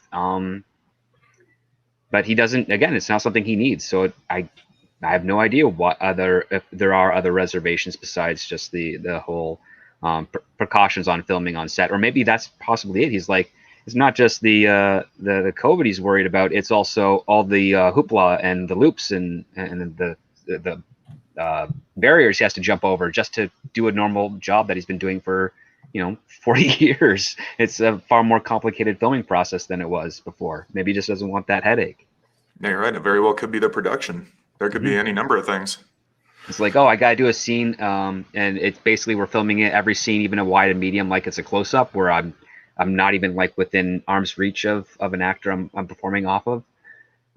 Maybe so far away I can barely hear them, that type of stuff. Because that's been some complaints for some productions recently. Some actors have been very annoyed that they're supposed to be doing an intense, like, whispery or soft scene, and they're 7 feet away from the other actor they're performing from. And they're going to composite them together to look closer. It's like, yeah, actors are finicky that way. Yeah, indeed. I think we have gone through what we can go through here. So I want to hear what you guys have to say in the chat, or rather what you've already said in the super chats. And I'm sure there are some good questions for our panel to answer in them. First off, Dash D's said for $5 Canadian, rest in peace, Prince Philip. That's a real way to support a strong woman, your wife, your country, and your God and your soul. 2 months shy of a century. And then Francisco Lepp wonders, can AT&T keep Warner from destroying DC? Is there anything we can do? He asks that for 50 Mexican dollars. Thank you so much for that. And actually, that's something that I wanted to ask the panel. Now, Andrew, I don't know how much you have been following. I went through it briefly, like the situation between Warner Media and what they want to do with the DC universe, which is something that they have faith in, versus what corporate owner AT&T wants to do. And that isn't necessarily the same thing. Basically, what I have heard, what I have read on Geekosity and a couple of other places, I'm sure that Andy will be able to chime in here, is basically that that AT&T, they want to go where the money is, but you have some people there who are inclined to continue what Snyder started, whereas the people at at Warner Media are very, very clear that we are done with that. We want to move in a different direction, the direction of J.J. Abrams and Multiverse Justice League and all of that jazz. And that then brings to the question, is there anything to suggest that AT&T can actually stop Warner Media from destroying DC? Because much of what they said that they want to do isn't necessarily what quite a few of the fans would like to see happen for DC. What's your thoughts on that, Andrew? Yeah, it's something, you really touched on that point, is that AT&T really wants to go where the money is. And in that vein of thinking, that really does fall in line with what the fans want, which I don't understand the tactic or the strategy to go against the fans and not give them what they're clamoring for and delivering what's entertaining them. So I really feel like AT&T is trying to make the best move that they can in delivering what the fan outcry has shown what they want. And for Warner to really want to go against that and do the separate sort of counter thing, I don't know if that's a smart move. Really, it's interesting to see these internal conflicts. And there's very much that mirroring of what's going on over at Disney and Lucasfilm and things like that. And I think I would like to see everyone be happy and get what they want, especially the fans. And when it comes down to it, since AT&T is pretty much the parent company, they can, or they should, be able to pull the plug on anything they don't like. I don't know. What are your thoughts, Andy? Sorry, I was muted. Yeah, look, I really still stand by the fact that I think Warner is sick of the hashtags. I think they are trying to reclaim control of studio. From what I've been told, there are people that are sort of annoyed that they gave in to the fan base to begin with. And well, they can rest assured that it wasn't them that did that. It was AT&T that did it for them. Right. But I'm talking people at AT&T who are realizing maybe we shouldn't have done that, because look, and I'm not trying to knock on anybody, but it's like, it's never going to be enough. They want 10 more movies. They're going to demand those movies. They're going to cancel HBO Max until they get those movies. Like, it's just not like a happy group that are still, screaming at them. And I think, yeah, but how is it a bad thing? There you actually have people that are shouting, "We want to give you money. Give us this, and we will give you money." Yeah, that's where I'm getting at. I don't believe they saw the money. I don't believe the views were as big as they think. I think it was a large group of people on social media that keep saying they're a large group on social media, but in reality, it was not a large group of people who streamed and subscribed to HBO Max. And it's a vital group of people that, honestly, I don't think they want to keep reacting to. Because I'm sorry, if that was as successful as people and that fan base claims it was, you're damn right they would have greenlit part 2 and whatever else they had on deck, because studios only deal with money. And again, that's why I feel this way, because it's like, you don't do that press release, you don't do what you do if you didn't feel like the results weren't worth the payout. And the reality is there's more and more numbers coming in from third-party sources that are showing not only were the views okay, I don't think the views were a bomb, but to warrant sort of a Justice League 2, the budget on that for the cast alone would be ginormous. Now, should they do I love the idea of the Deathstroke movie. Like, there's stuff that I would love to see continue in the universe that could be smaller. And I think there's conflicting parts in that sort of restore the Snyderverse fan base that would agree. Like, there was too much of restore this and FHBO. And I think that's where things lost. But I think there was a clear choice to sort of just stop, because look at how they sort of did those press releases with Ava DuVernay and James Wan.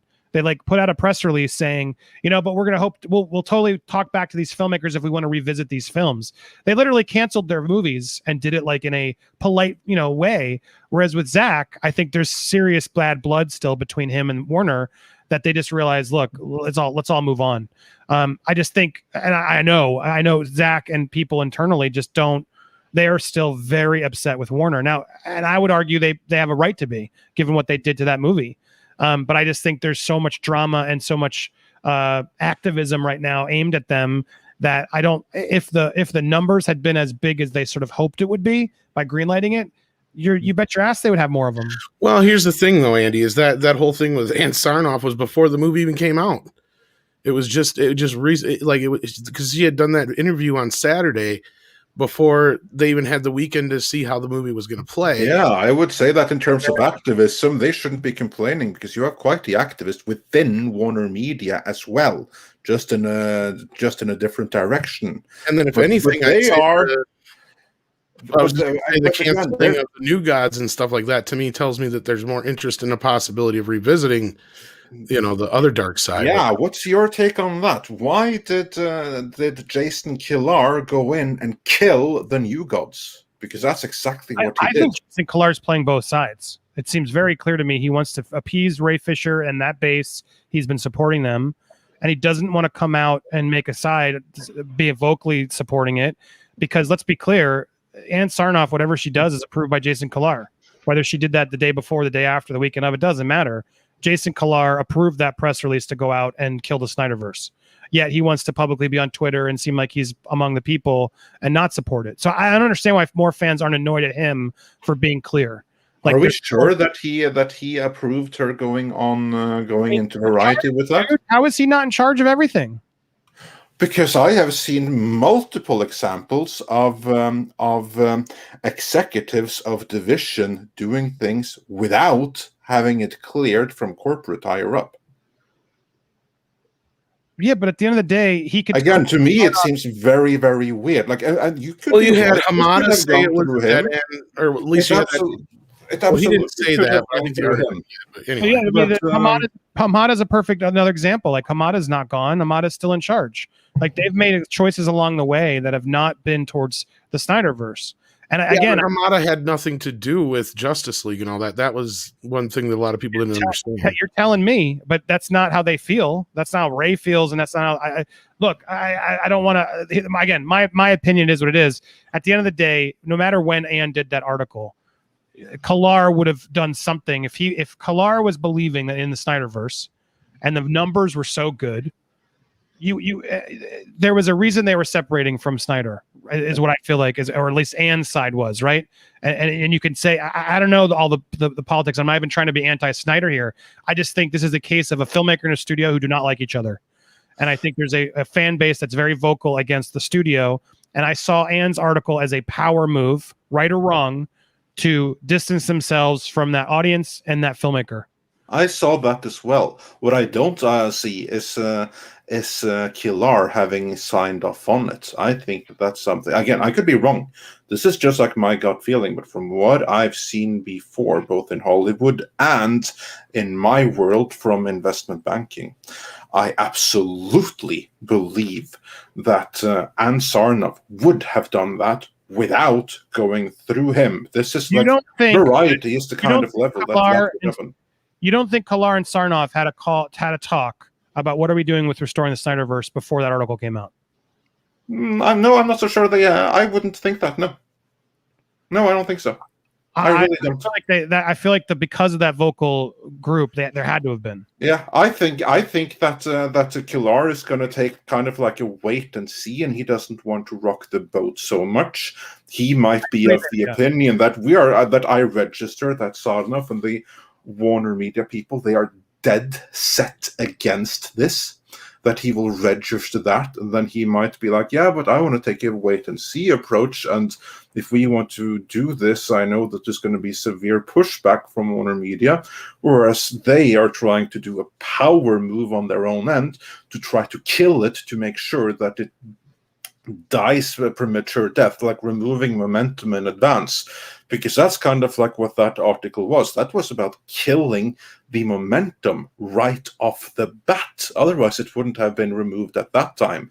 I mean, that's kind of like the same thing that Josh Trank did on the eve of the release of the Fantastic Four, where he basically tweeted out, "Nah, like it was a great movie like a year ago, but now it completely sucks." That article that Sadlov put out was kind of like the same thing. You don't do that. You don't, with a corporate blessing, put out a hit piece on your own project, especially not one that came from not her division, but from elsewhere in the AT&T corporate system. Because like DC is kind of like between two stations right now a little bit. This is also something that's been pointed out in the press before, that DC is in a unique position where you have like two corporate entities working on it.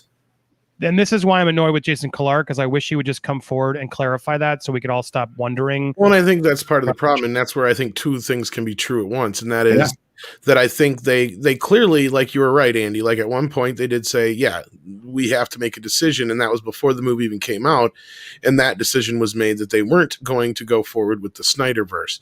But there was an asterisk there in Jason Kilar's mind throughout the whole thing that, yeah, that is, unless it's a huge hit. And you're right, like some numbers have been kind of whatever, we don't know what to get out of that, but it was like a week after that Sarnoff interview dropped is when, New Gods was canceled. And then there's more rumblings about, like I just brought up that Vulture article where, like, wait a minute, the numbers were even better than Wonder Woman. Which, let's be clear, that's a big deal because Wonder Woman was a sequel to arguably the biggest film in the DCEU so far, basically, going by, critical and the general audience perception of it. And it sucked. I'm not a fan of the first Wonder Woman either, and the second one I was even less of a fan of. But yeah, obviously word of mouth got around and that didn't help the numbers. But let's be real, if the Snyder Cut played better than that, clearly they're going to pay attention to that. And then, AT&T said, now, wait a minute, there's something here. Yeah. And that's where I feel like, and then all of a sudden in the last 24 hours, you had, I think it was Restore Ben Affleck's Batman or something like that, hashtag trending on Twitter, and not in a small way either, like in a big way, until like the tragedy that was going on in Minnesota was going down. But yeah. That's my only thing I do stand by. I do not believe just because it trends means that translates to views and subscribers. I understand that, but like I notice the amount. That's what I pay more attention to than if it's trending. But people can bot that and make that and inflate that number. Like I've worked with people with millions of followers who get so much engagement and don't actually even just click the link that that is in the tweet. Like the engagement on Twitter is so finicky. I'm not going to argue. Well, it's funny how selective it is, though, because yeah, I can ignore that. But like, for instance, hashtag fire Gina Carano, they listen to that, which again only goes to show that it's very picky and it doesn't decide anything. To me, that's just like a means of either confirming or denying what they already want to do. And that, and all that being said, is like. Yeah, so basically they're going to accept or ignore it depending on what they already want to do. All that being said, though. Yeah, okay, go on, carry on, Tom. The general audience, though, let's be real. The one point that everybody kind of agreed on for the most part coming out of BVS was what? Batman was good. Like Ben Affleck was great as Batman. Affleck nailed it. Yeah, so that's one thing that... Yeah, that's one thing I feel like that's why I believe that hashtag was trending so hotly for a reason. Like you just said, Andy, all those things and all the things Andre just said taken into consideration, I still feel like there is, beyond the Snyderverse, there's probably a lot of the general audience that are like, yeah, I'd love to see more Ben Affleck Batman. He was pretty badass. There was a lot of people that were turned around by that performance because I had several friends that were like, fuck Ben Affleck. I hate Ben Affleck. I'm like, okay. And then they went and seen the movie and they're like, that fucking movie sucked. But you know what? That Ben Affleck Batman was just like the old Batman from the animated TV series. It felt like I was watching the old version of that Batman, a bunch of them said. So I feel like there's a lot of the audience that really gravitated towards Batman. So that's why I feel like, there's probably a lot of call for, the continuation of his Batman, at least, if not. Also, I think that Kilar responded in a very clear way by killing the New Gods. There was one other thing. Coincidence at all. Yeah, there was that, but there was one other thing in between then and now that happened. Subway jumped in again and restored the Snyderverse. You're missing another thing too. That's also really important. When was Wonder Woman 3 announced? Right during the whole release of. I still think that was part of the deal to get it on streaming. Yeah, exactly. The thing is, too much a lot of time has already passed for them to even announce a sequel, because remember when Green Lantern was in halfway through production, they said, "Oh, we're doing a Green Lantern 2." I mean, the thing is, when a studio feels confident enough to try and push something that they like, they push it and they make the announcements. And too much time has passed for the Snyder Cut for them to sort of be interested in following up with that universe at this point. Because again, Hollywood's golden rule is that you strike while the iron is hot, even if you can, because you can always cancel it later on, but you want to get that announcement out as early as possible because you want to ride the waves of the popularity. And they did not do that in any way, shape, or form. They did it with Wonder Woman 84, and that movie tanked. And it did not perform well. But that's true of Warner Brothers. I completely agree with Yeah. your script. The difference here is you have AT&T, which don't play the same rules. Exactly, they're not of Hollywood. They But the thing is, don't play by the same AT&T, rule book. it was still in charge when Wonder Woman 84 came out, and they had no problems. There's no abstraction there either. And even though, Well, why like, would they? Because Wonder Woman was their biggest property in the DCU. not only that's that, what I'm but it's saying, regardless of the rules. They're saying, "Oh, okay, so a successful film." To generate more money, we announced that we're doing a third one. AT&T would probably get on board with that quite easily, because again, it's trying to make money. And if AT&T were really 100% behind Zack Snyder's Snyder Cut, and they saw the numbers and they were comparable or not better than Wonder Woman 84, they would be saying, "Okay, well, let's do a follow up." But silence. Yeah, That's that's very telling. I think that well, of course, yeah, it could continue to be silent, or I think that they also could be biding their time to review the numbers, because it's going to take a little. Because again, this isn't a box office where you have the full story. Most of the time, opening day, and if not opening day, then certainly opening weekend.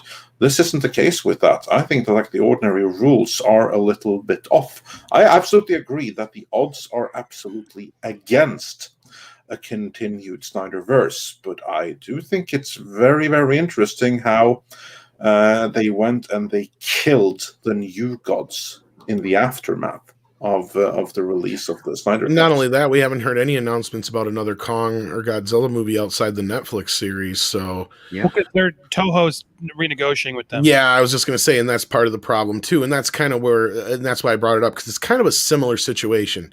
And that's where I said, I believe that kind of where, Andy and Andre were talking before, I think it could fall somewhere in the middle to be true. And that was that, yeah, all the powers that be at AT&T agreed with Ann Sarnoff and all the powers that be over at Warner Brothers, if they were just going to go with the, narrative that this is a one and done, and then the Snyderverse is done, and they've got all kinds of other plans going forward at Warner Brothers.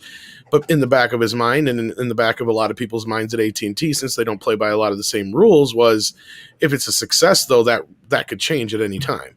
And I feel like that's what we're kind of witnessing in almost real time here, is between the canceling of the New Gods and a few other things. I'm sure they're really considering going forward and continuing doing a few things, if not at least Batman, because that just blew up Twitter last night. And I know it's not the real world, and I know it's, one of those things, but again, I reiterate, there's one thing that most of the fans were in unison on, and that was Ben Affleck is great with Batman. And if he's willing to come back, I'm sure AT&T be like, hell yeah, give him an HBO Max Batman series. Well, I just wanted to clarify. I don't think Warner Brothers did the right thing here. Like, I think that press release was a bad way to do it, especially if they really wanted to stop the hashtags and not work with Snyder, etc.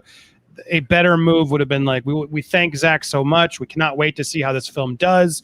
I hope there's more. Perhaps there might be more in the future. We'll see. Like, you could have left that so much more open ended and not followed through. You know what I mean? Instead of like basically shaking the fans to be like, it's dead. Yeah, you could have, but that, to me, that was Hollywood entitlement under threat talking. To me, like, it's Ann Sarnoff, she's Hollywood royalty. She's the Hollywood of old that is completely against the pleb having a voice in the first place, and the voice and here the pleb have spoken up against what they want to do. And yeah, but some would say they are with Ann Sarnoff, not at all. Not her or anyone that hangs out in the same cocktail parties as her. So of course they do want to shake the fans. How dare you talk against us? We know what's best for you, so you will take what we make and you will consume, and you will be damn grateful for it. That's kind of like what they want to say for the fans, and that's exactly what they said in the article. She literally said that. You are reprehensible, and you're not getting any Snyderverse. But that's okay. You won't even miss it, because we have all of this other stuff that we're excited about. And we are kind of confident that you should be excited about it too. That's basically what the whole article was. Right, but my only pushback is like, what if she was right in that Snyderverse was not successful for them? Like, should she couldn't have known, because this was written prior to it even being released. Well, yeah, but yeah, it was written after it was on Wednesday, right? It was written Friday or whatever, wasn't it? That's what Sunday or Saturday or Sunday is what I heard. That was those night numbers planned before it was released. They had enough data. I would argue that they must have known something, because I just don't believe, even I don't disagree with you. She did that move and I don't like how she did it, but it's like, how do you not know? How do you not wait to get more numbers? There must have been some gauge of success that they're like, yeah, we're dead with this. And that's why Kalar was involved. Again, they didn't even consider it. Right. Because they didn't even consider it. That was very clear for them. I think I have the answer to a possible, or at least a possible answer to that was, when it first launched, no, the numbers weren't that great. It was tracking lower than Wonder Woman did. But what they had happen was, I think it was on Saturday night, it flopped, and it was doing better than Wonder Woman had at that point, or something like that, according to the reports. So again, it's one of those things where I see a gray area here, and I understand where both you guys are coming from on it. But I also see where Hollywood is nowhere near above playing dirty fucking politics with AT&T, because they hate each other. They fucking hate each other with a passion, and they've let it be known publicly. This isn't like the Cold War going over on at Lucasfilm, because the difference there is it's not so much about politics as it is, because a lot of those people, that's what I keep trying to remind people, is that a lot of those people have the same politics. The difference is you just have one group that wants to just tell stories and not worry about all that other shit. And you have another group that's all they want to do is insert these politics. And it's very clear when you look at things like The Mandalorian and The High Republic, but people still want to disagree about that. But over at Warner Brothers and HBO or and AT&T, it's been very clear for a while, because they haven't even made a secret of it when you got people coming out and saying it right on TV shows and shit about, making fun of their overlord AT&T and basically even admitting that they're not seeing eye to eye on things. Like there was a lot of people who came out and said shit publicly. So this has been going on for a while now, ever since AT&T took over. So yeah, it should be very, very interesting to see how this continues to play out. Because what I thought was like because I would have agreed completely that Snyderverse is dead. But that was a power move by Kilar, and that's what I've said the whole time. Like all of this stuff in the entertainment media and everything, that's like the little cliques in Hollywood, and they playing their little Game of Thrones with each other in the press. AT&T doesn't have to do that. Kilar doesn't have to put out a statement and respond. Like Tom, this is like what I told you. Kilar doesn't have AT&T. No, and I understand it better now. What you're saying, they just have to go in and say, okay, well, you know what? Like that new God projects of yours, it's dead. Well, and they did. It just took them a little longer to respond than Hollywood would. Yeah, normally. Like I got what you're saying. Much more final way. Why do we give Jason Kilar because I just don't get it. Why is Jason Kilar like the better person in this scenario? I don't know. I wouldn't say he's a better person. I'm not saying he's a better person. Because they always call me the corporate shill, but it's like it's like to me, Warner Brothers and especially Jason Kilar, all they care about is money. Yeah, that's the thing. It's the lesser of two evils kind of thing. That's the thing. And it's like I don't believe for a second if Snyderverse brought in the money, that Anne would have been overruled immediately, that things would have been changed. They would have made more movies. Like at the end of the day, that's the proof in the pudding. Like, and sure, we wait longer or whatever, but like it's been a long time. Nothing has changed. In fact, they seem to be doubling down on it and moving forward in the direction they want to go. That's the reality of like, it wasn't as successful as the fans wanted it to be. Yeah, that's well, I and again, like I'm completely on the sidelines here. I'm just like pointing out that. Kilar, it's not necessarily that he's a good guy. I don't think that he cares about fans one way or the other. However, he cares about profits. And in caring about profit, albeit purely by accident, he might care about, there's fan demand for this, so let's do more of it. And that is something that appears to be completely beyond the thinking of many of those that venture in the cocktail parties that Ann Sarnoff goes to. Because again, to them, they don't want to please the customer. From their point of view, the customer is a necessary evil who is wrong and that needs to be talked down to. And Andrew, I heard like your reaction when I like referenced Sarnoff saying that the fans were reprehensible. This is an actual quote. She put that out there in Variety, and it was picked up by the Hollywood Reporter. Because That's the horrible. structure, Yeah. the structure was that first they started with there were a couple of fans that said some nasty things to their executives, and I know that Andy, you have also had like some nasty interactions. I'm very, very well aware of that, not defending that in any way, shape, or form. But then they took like this, like this journalistic thing that you basically take a tiny, tiny little minority, and then you make them the focal point. And in addressing those, you basically send a message to the entirety of the fan base. That is what was done here. So it's even in the headline for the Hollywood Reporter that, again, it's not an exact quote, but the message is basically that the fans were reprehensible for wanting the Snyder Cut and for making it trend. And make it stop. It's dead. We're moving on. This is something that we think is exciting, and you should be excited about it too. So you can forget all about the Snyder Cut. Then we've had some leaks of the stuff that they feel that we should be excited about. And let's just say that everything that fans don't want, the last possible thing that fans would want, that's what they want us to be excited about. I have the quote here. She's responding specifically asked about the bullies.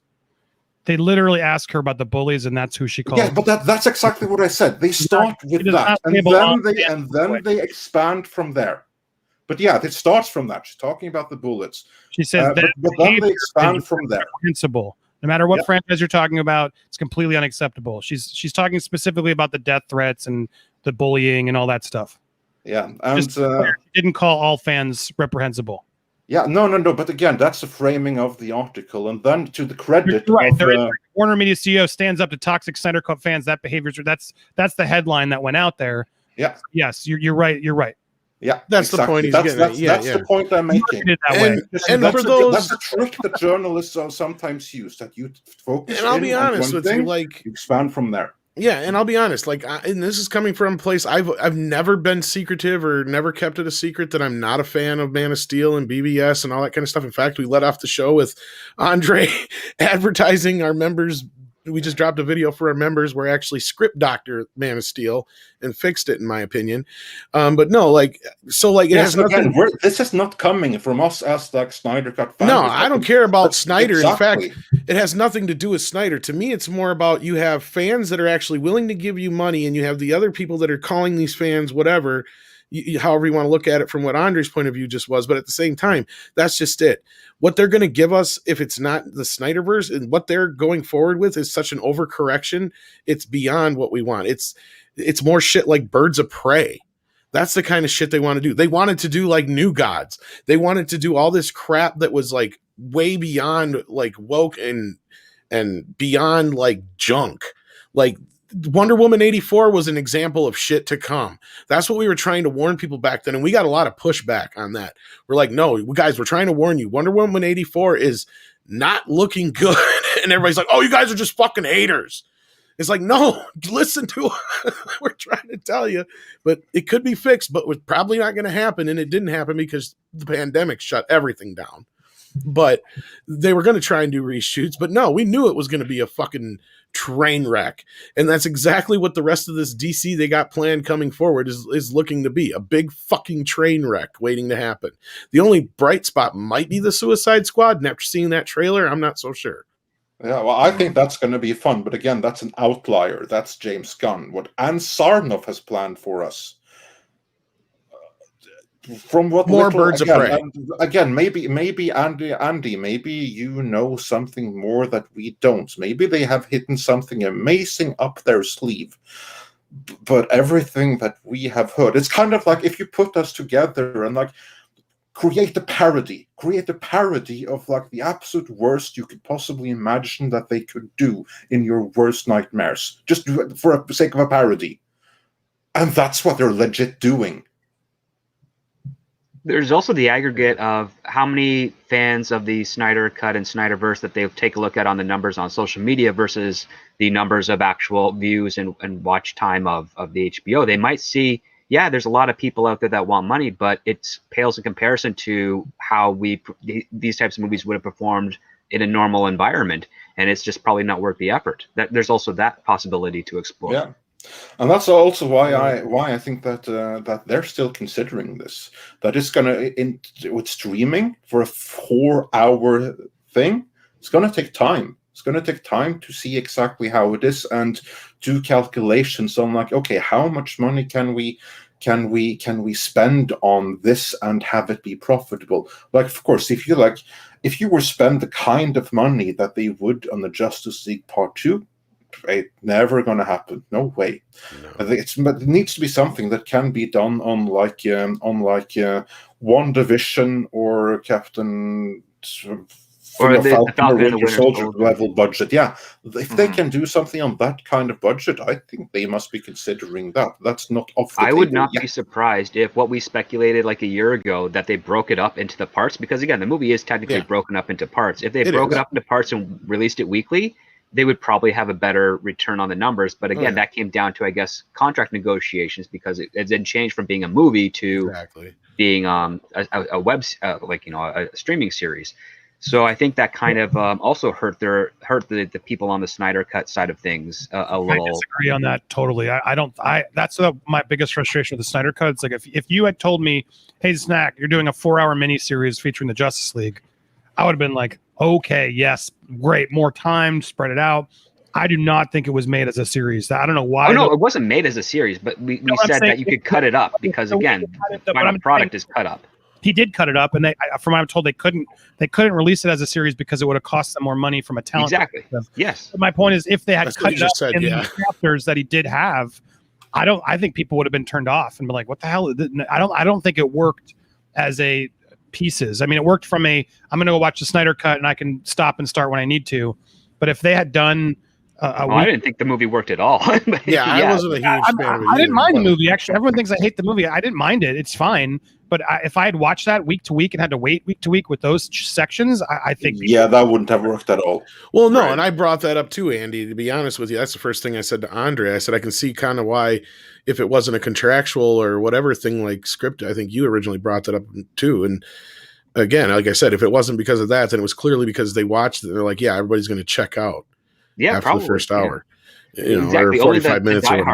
Only the diehards would probably be following it through.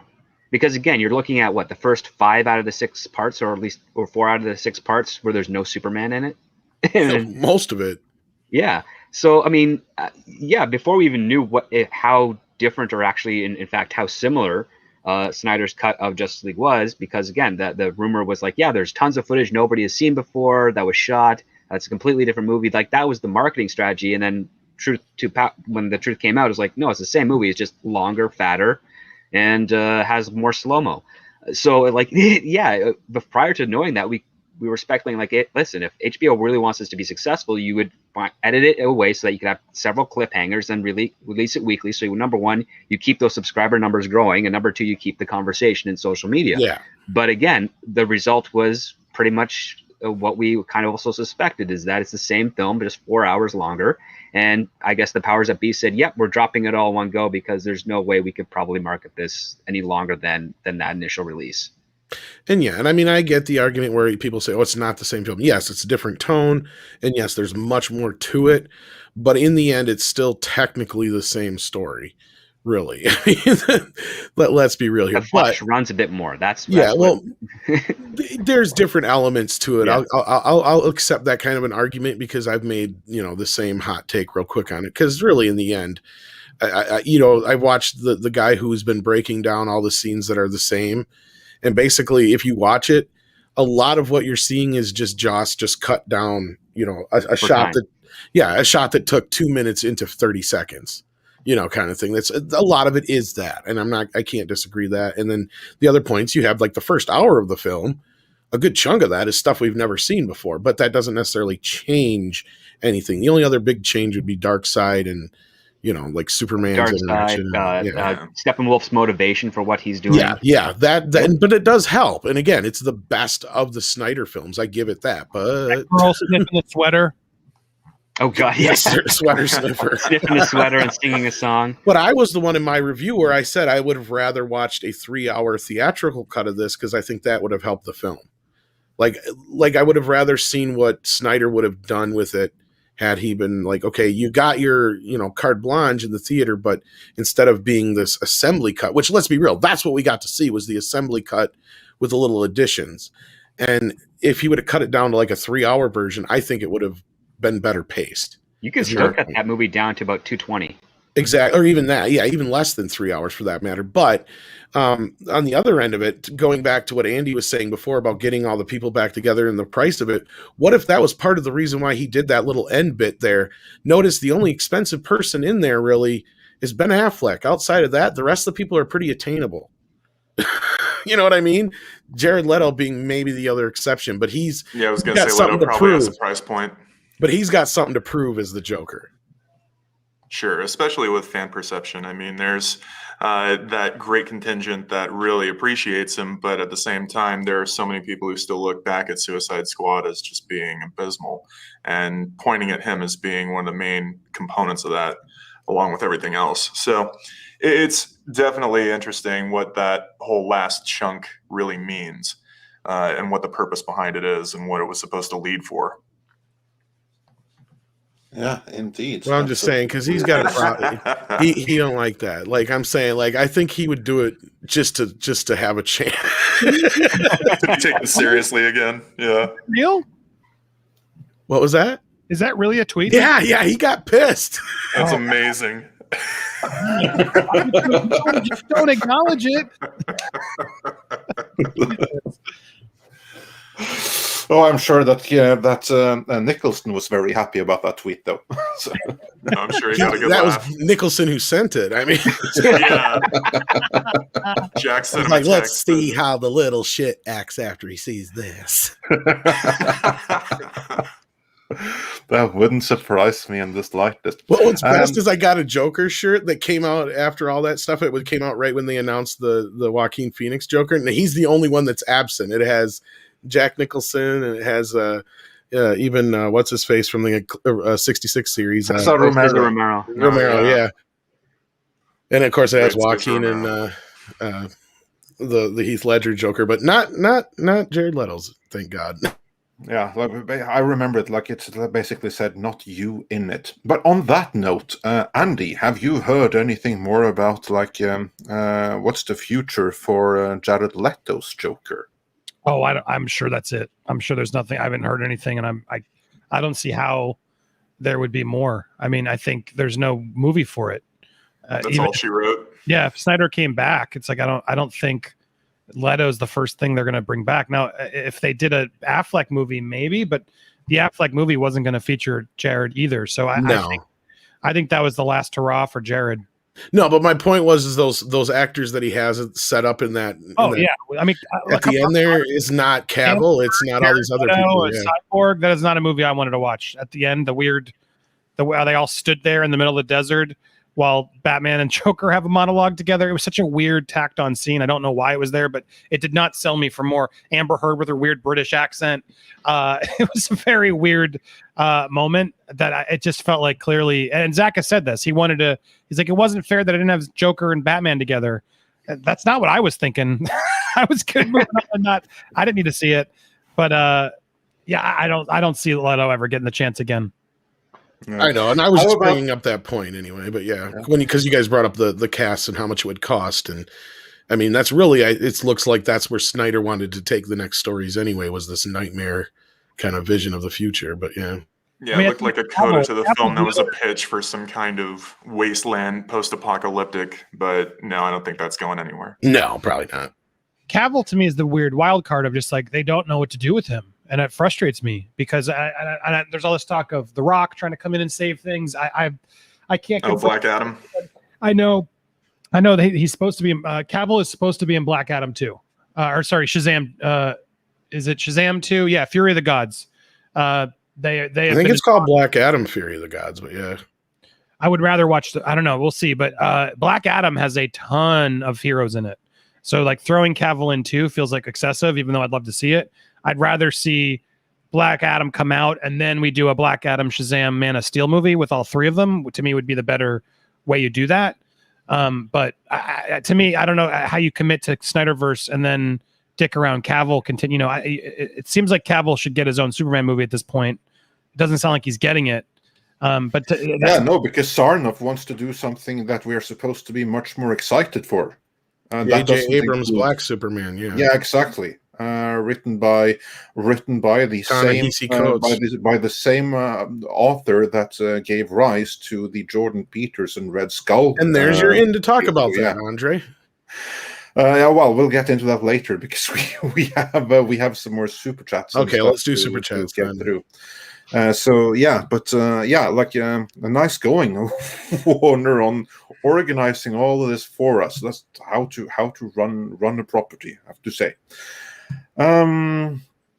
Moving on from there, STR Red Wolf says, would it be best for the studios if they require actors and staff to get the vaccine before signing on?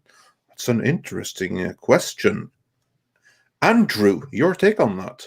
Well, I wonder about that because right now, while we're in production on In Search of Tomorrow, we're still abiding by standards for distancing and making sure that we have everything completely wiped down for all of our talent that comes in for interviews. We're doing full masks. We're continuing on with the protocols that have been in place pretty much for almost the last year.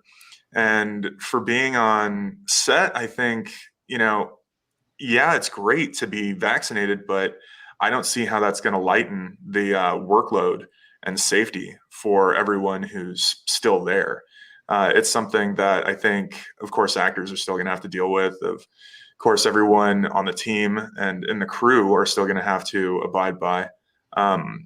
Hopefully, down the line, once everyone's vaccinated and it can be eased, there'll be a little bit more of a regular type of production day. But right now, I don't know how that's going to change anytime soon, even if everyone gets their shots.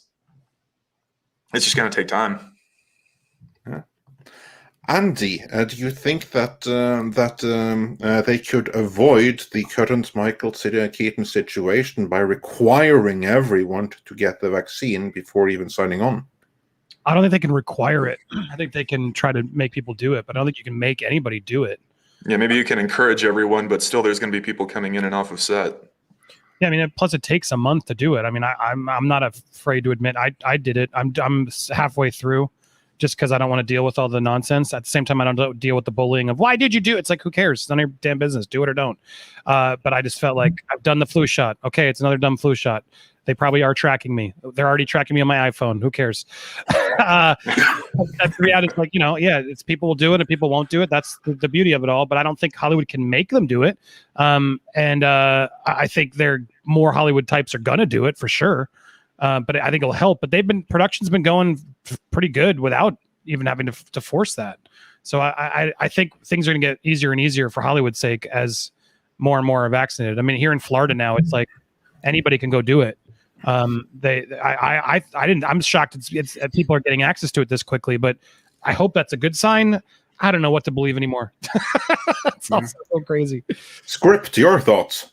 So far, I mean, at least in the Canadian side of production, things that I've been able to be involved with, even with crews and casts that are fully vaccinated, they still undergo all the restrictions of the pandemic protocols. There's still the social distancing. There's still the mask requirements. It usually delays the start of your day by about 2 hours. So they end up starting about 2 hours early. And and they in between takes and all that stuff, things are done. They still have people that jump in. They do sterilization. They do they put in like literally masks and the transparent face covers on their talent and crew before they get involved to like do discussions and stuff. And things are delayed. And this is in the case like where everybody on the cast and crew are within the the sweet spot, so to speak, of like survivability. Like it's not going to, they're not in immediate threat or danger.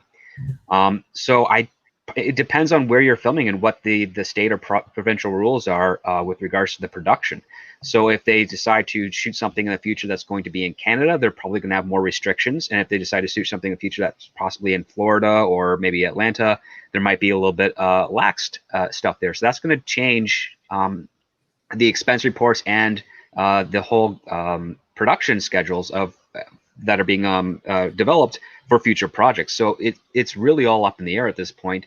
And on top of that, there's also valid concerns from people that in productions that are like, hey, I'm a person who's like 55, and I've seen people get blood clot issues from this thing, and they want to not take the vaccine at this point, wait for a better generation, and still maintain all the social distancing and safety protocols as a result, because again, they don't want to worry about other complications.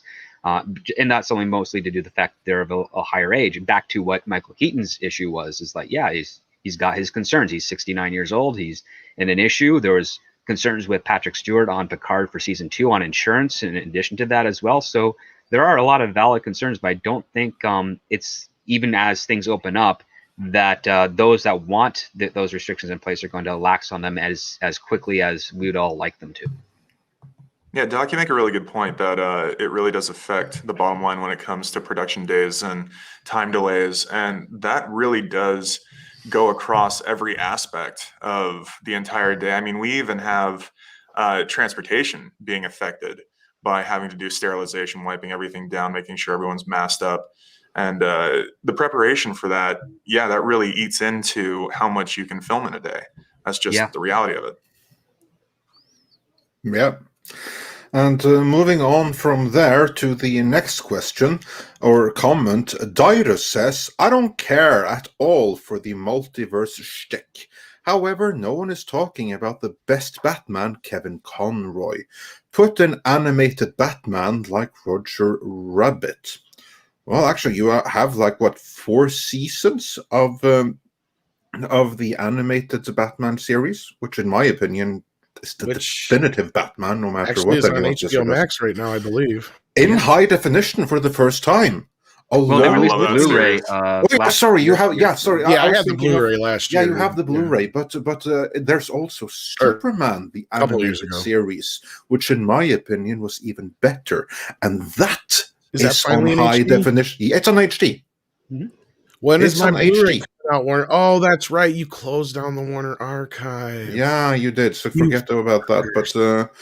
But luckily that's there, because I remember when I first saw Man of Steel, and that's the first time I actually watched Batman the animated series, and I was watching any kind of first inspiration from that. Yeah, I was watching the first 3 episodes of Batman the animated series, and then Man of Steel, and I was like, shit, the animated series really is better, isn't it? Yeah, it is. Superman the animated series is amazing. If they would have just and that's kind of where I drew a lot of inspiration for my script doctoring of Man of Steel from. Between that and just kind of just overall general Superman isms, but that series is awesome. It's fantastic, really is. And even Darkseid and the New Gods in it is amazing. You even have Jack Kirby making a quasi cameo in it. Yeah, they also modeled, I think, Sergeant Turpin after Jack Kirby. Exactly, that's what I mean. Yeah, that's what I mean. That was his quasi cameo. That was Jack Turpin. And they had the visuals, the typical the visual Jack Kirby, and the voice cast too. Oh yeah, we got Dana Delaney as Lois Lane, which they fell in love with her when she was doing Batman: Mask of the Phantasm. They got Tim. I'm forgetting his name right now. He was on Wing. Daly, I think it is, isn't it? Tim Daly as Superman and he's probably the weakest of the bunch. That's the sad part. Well, George Newbern came in to replace him on Justice League because Tim Daly was occupied with another project. But George Newbern did a great follow-up for that as well.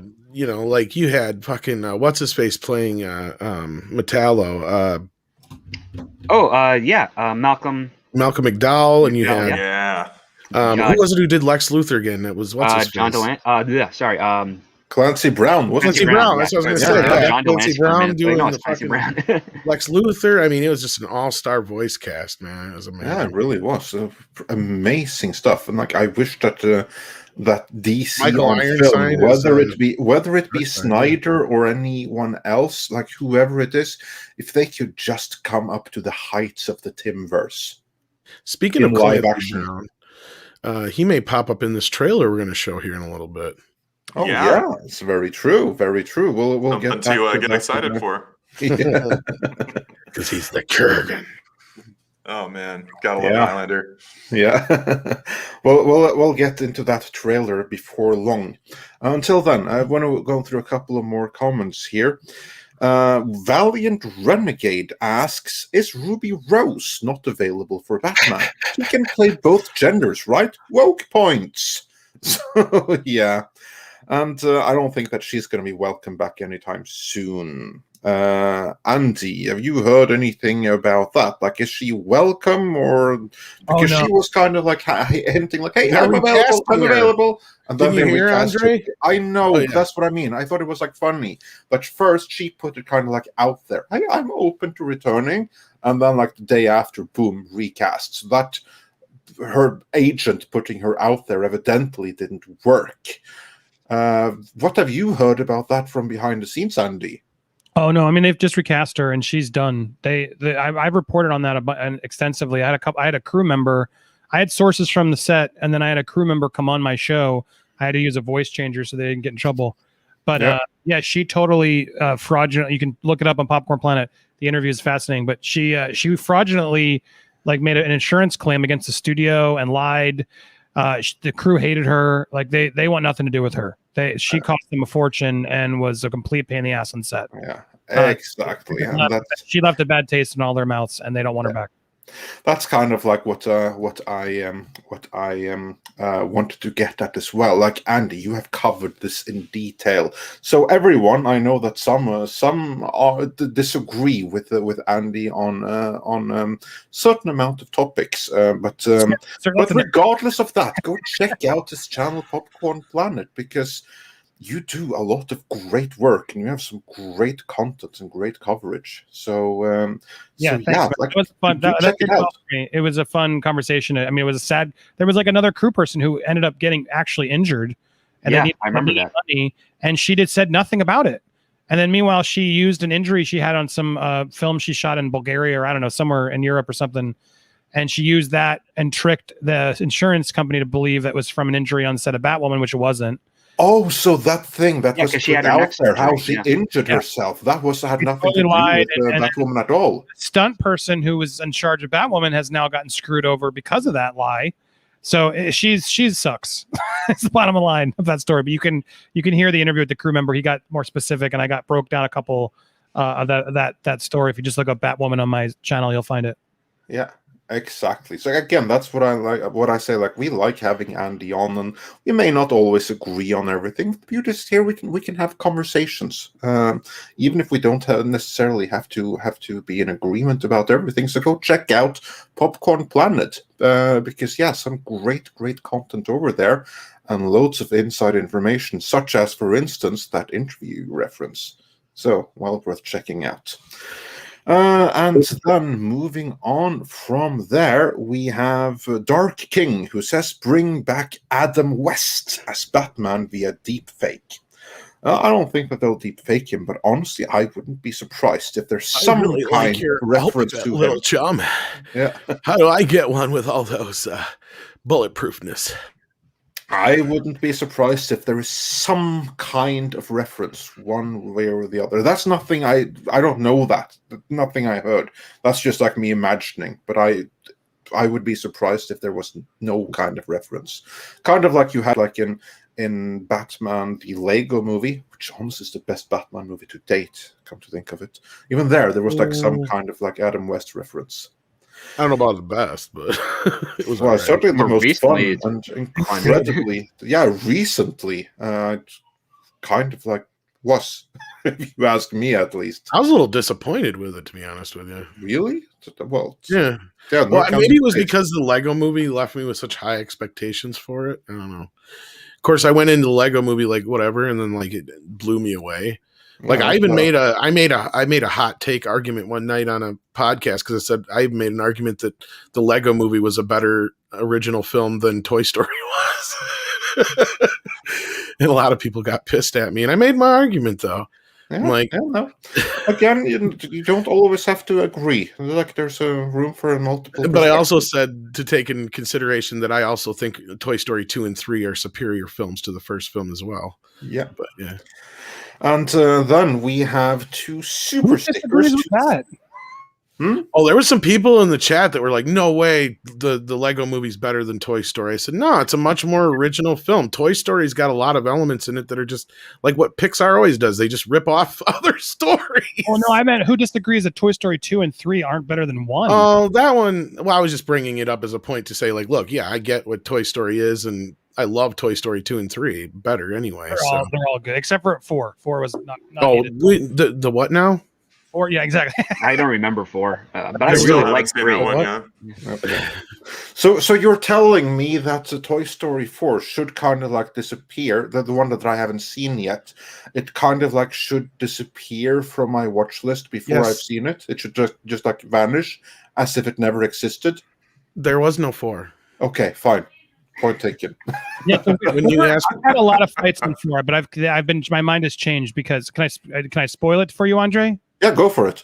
Because the whole theme through 1 and 3 is, if into infinity and beyond, we got each other's back. Number 3, like I loved how 3 ended. So And at the end of 4, because I like 2 the best. I've gotten fights. I fought Cinema Sins back in the yeah, day. 2 is probably the better of I all. fought for 2 being the best one for my reasons. But then at the end of 2, it's like, hey, Andy might grow out of us, but we always got each other till the end is sort of what they say. And so 4 decides to basically Woody leaves to go follow the girl. You're just kind of like, really? Follow Bo, right? Yeah. Yeah. But Yeah, and so 4 part of goes me, go up.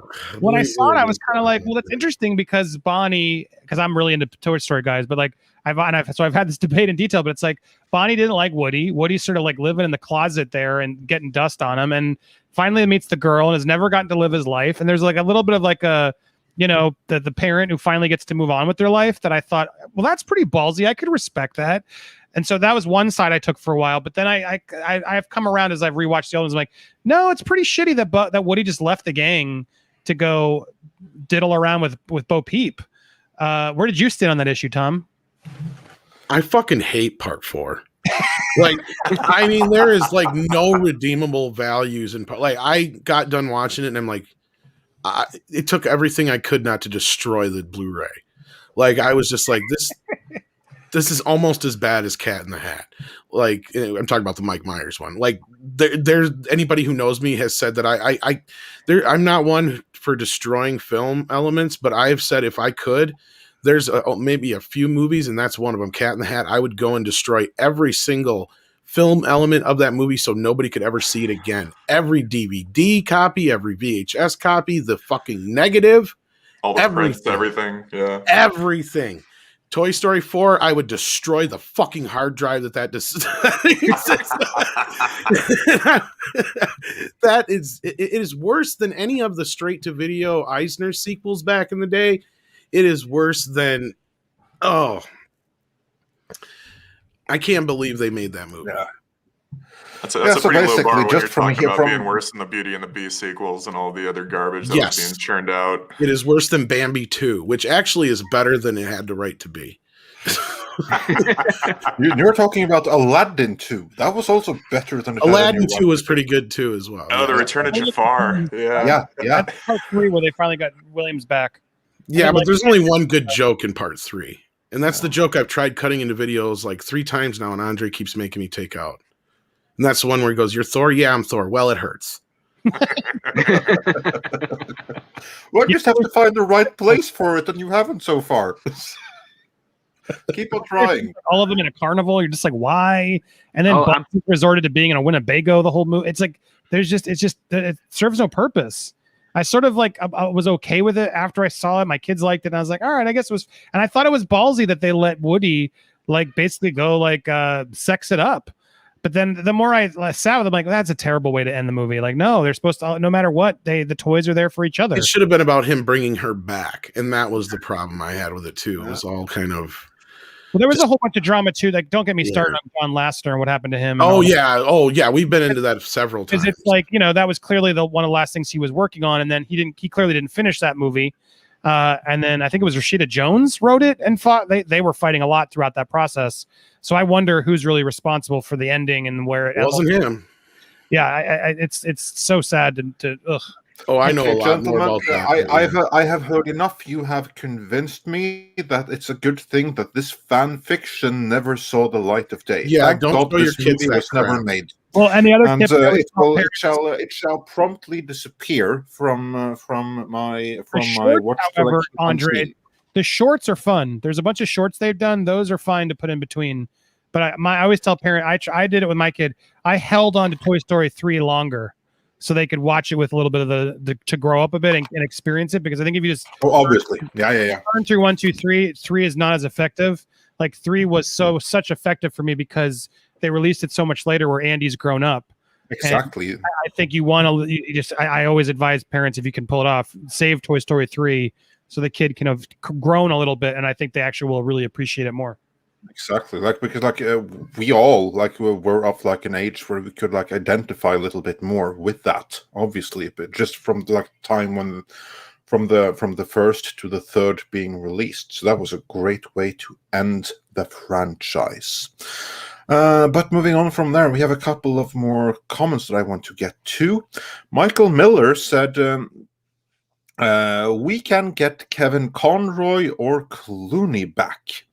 And then he said, studios only deal with money, unless you're Viacom, who flush it down the toilet, obviously in reference to the recent announcement of a Star Trek movie now having a release date with J.J. Abrams' Bad Robot attached. And yeah, I do agree that this is flushing money down the toilet. Well, if I'm not mistaken, that's two different projects that have been talked about now.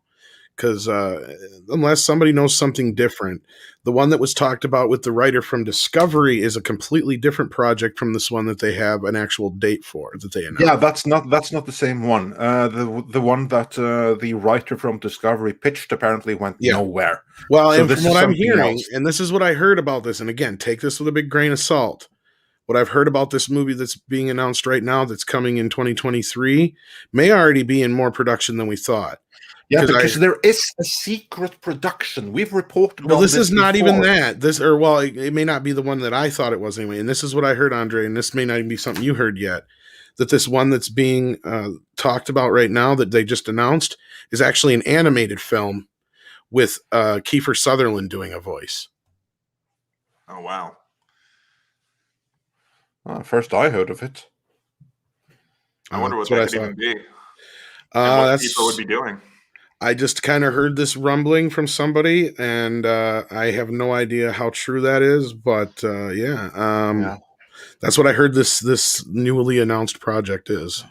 Because what I have heard is that there is another project that is in some kind of development that's being ramped up, and exactly what it is have not been able to ascertain. In the previous video, we speculated that it might be the Khan thing with Hedge. That all we know for certain, or what we have heard in no uncertain terms, is that in addition to season 4 of Discovery and Strange New Worlds, there is one other thing that's being ramped up and prepped for production.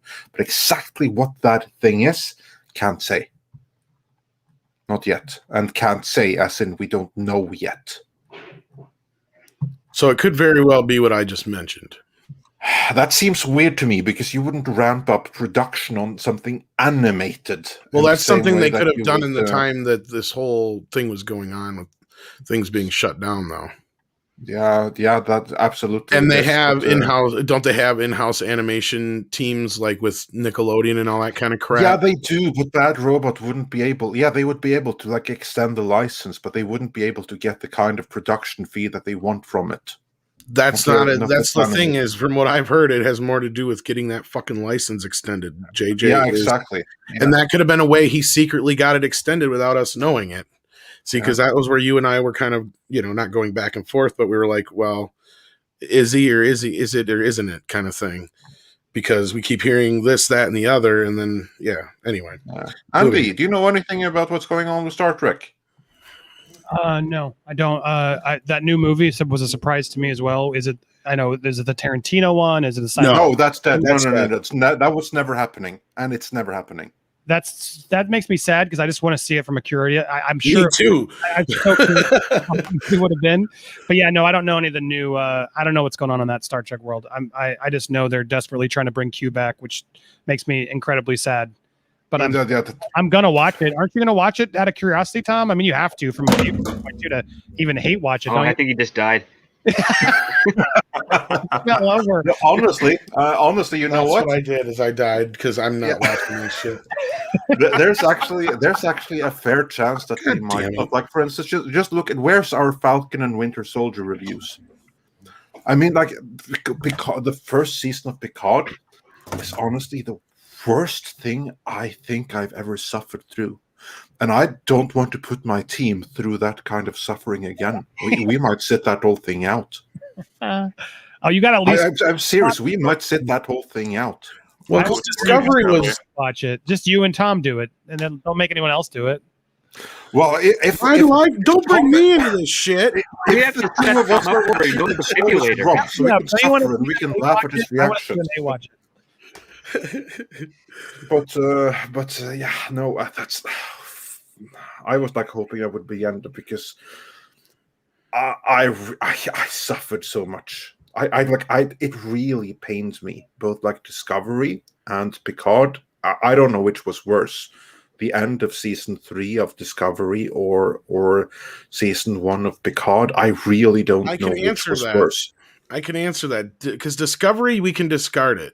Yeah, exactly. Yeah, Picard was worse. Picard's worse because that last episode with the last bit of everything that happened in the last part of Picard is single-handedly the worst moments in Star Trek history ever.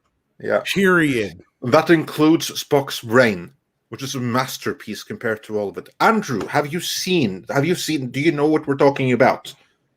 I don't know about the end of Picard, but I have stayed very far away from good that. For you. Just because, yeah, good for you. Good for you. My personal love, of course, for TNG and my sanity. Yeah, of course, that's the thing. That in order to preserve that, you must never ever watch Star Trek Picard because that will retroactively affect your love of TNG. Because you know what my problem is? I can't watch TNG the same way now. Oh, I can't do that to myself. There's no way I could be able to live with myself if I changed that. Yeah. No, I have no problems going back watching TNG episodes after Picard because Picard is so far removed from anything Star Trek that it doesn't. It's quite easy to just say that this is not Star Trek. I have to keep on I've still watched like first that. 2 seasons of Star Trek, The Next Generation. Still enjoyed them, and then I peruse other episodes for it whenever I'm feeling like, I want to watch, Q Who or something, or Cupid or whatever, see some John Delancey. It doesn't affect it at all. It's quite easy for me to divorce it from that because they're so they miss the entire point of Picard. And the one thing that's more tragic to Picard, as aside from like the final project, is that there is a tug of war of good ideas, and it's just god awful execution to it. I mean, the idea of what's the Romulan government like now without their homeworld, and like you want to explore that a little bit more, and the whole idea of like synthetic life like that was terrible from the get-go. They had no idea what they were doing there, but like they introduce these interesting concepts and ideas, and then they completely go in terrible directions with them, like the Quatlamalot or whatever the heck that was. That was just copying Bene Gesserit from Dune, and a very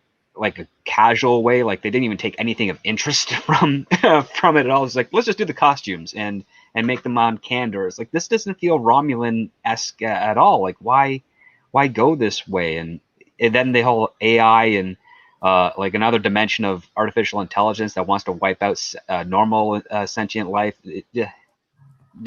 It's so far removed from anything Star Trek-ish that it was quite easy for me to go back and be like, oh, yeah, there's Picard, encouraging Wesley Crusher to reapply to Starfleet Academy. Like that was way easier to buy into. Yeah, maybe it'll be easier if I try again now when I have more distance to it. But like when I first tried, I was traumatized. The wounds were too fresh. So yeah. But anyway, moving on.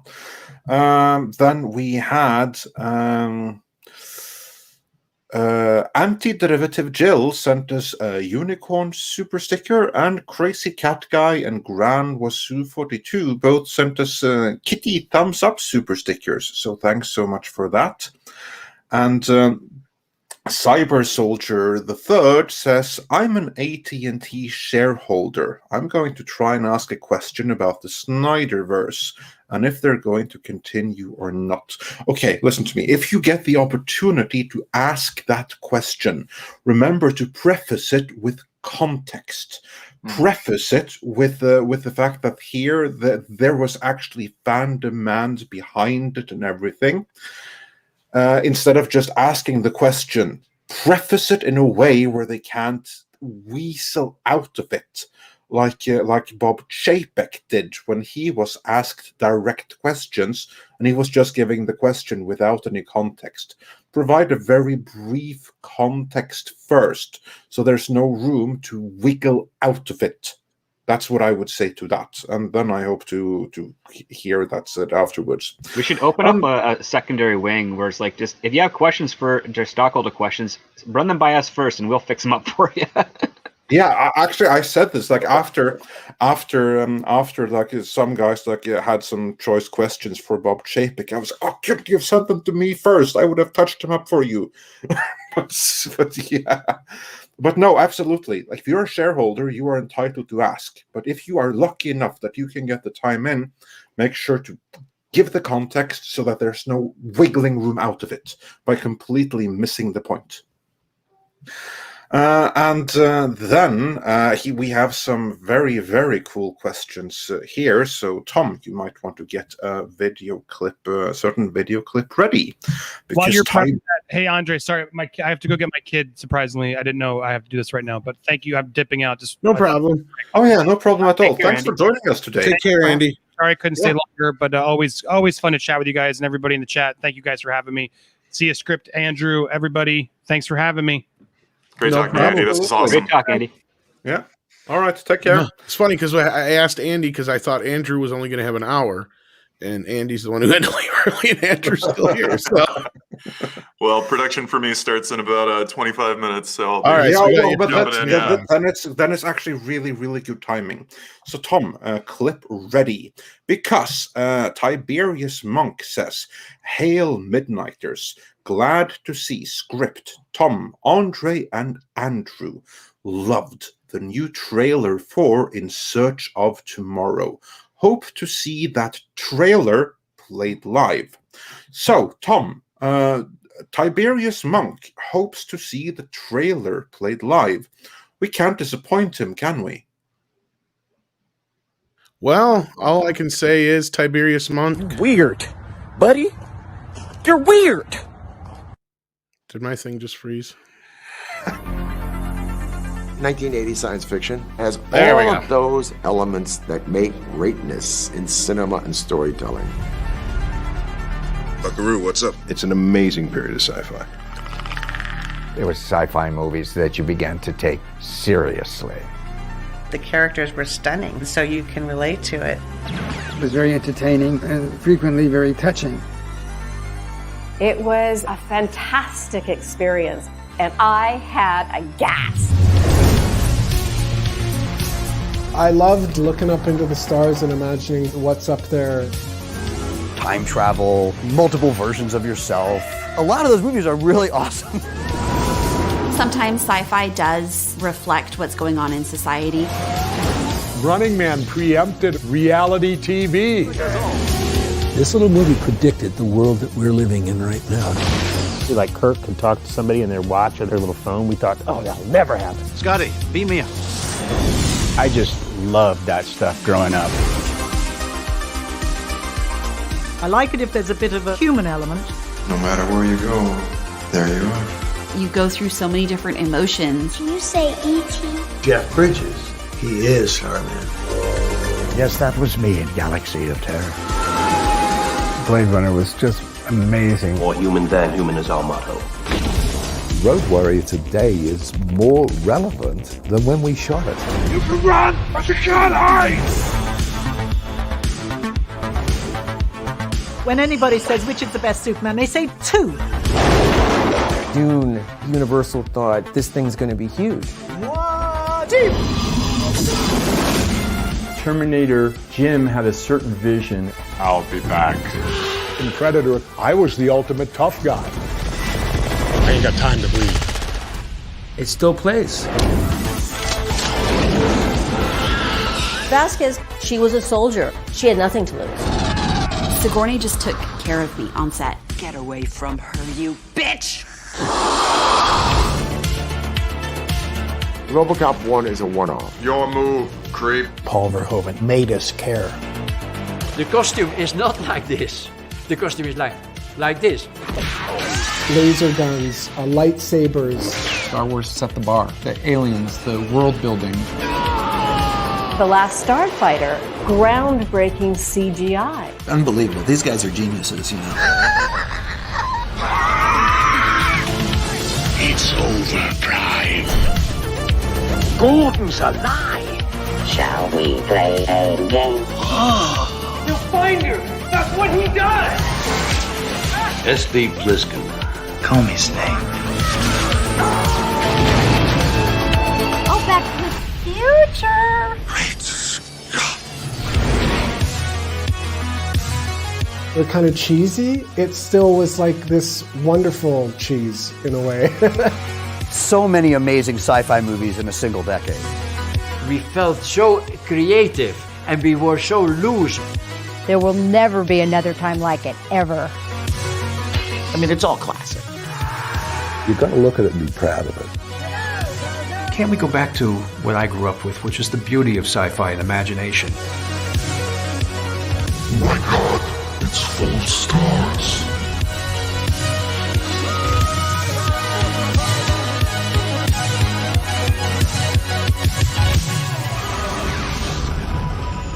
That's the magic of sci-fi, man.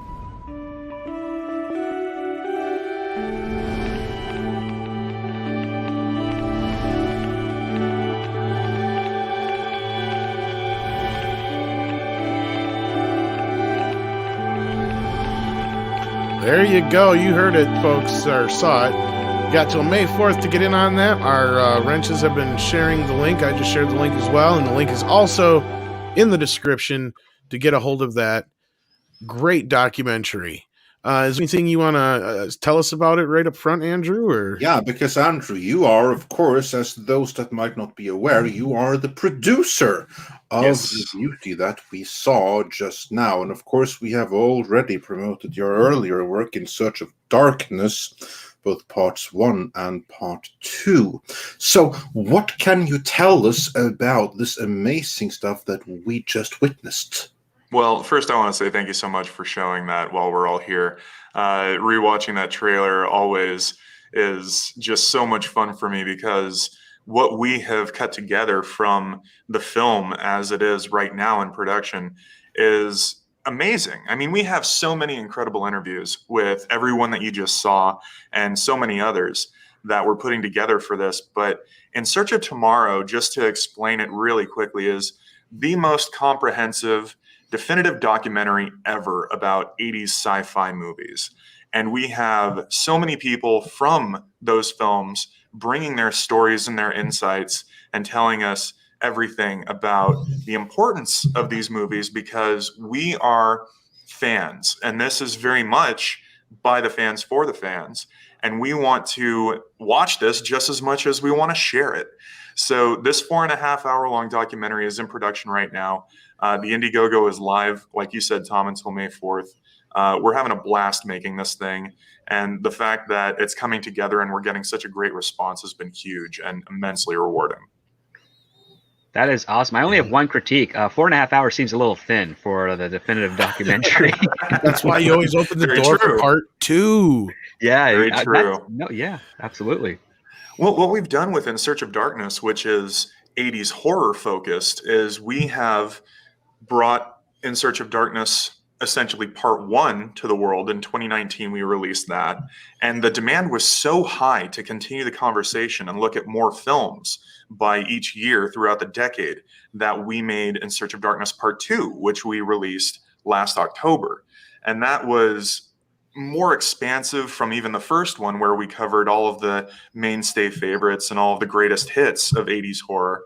But with part two, we did all of the deeper cuts and we went international, and we had a real fun time looking at more obscure titles and ones that you would have seen on the shelves at the video store. And that's part of it completely, is that with In Search of Tomorrow, we are really doing the most that we can within that 4.5 hour length. But again, there's always that possibility of where we go from there. But with all of the contributors that we've had so far, and all of the movies that we're putting into this documentary, and all of the segments and the focus going year by year, it's really shaping out to be something special and wonderful, and I can't wait to release it. Yeah, indeed. It looks amazing, and your earlier work is also absolutely stellar on that. I have a couple of questions here that I would like to highlight.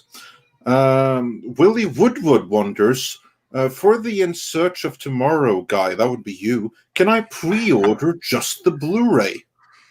Well, the way that we have the campaign going is we are selling bundles, where the best package that we have to offer includes the Blu-ray along with poster, t-shirt, digital copies of the film and the soundtracks, a pin, and we've got the information all pulled up that you can see.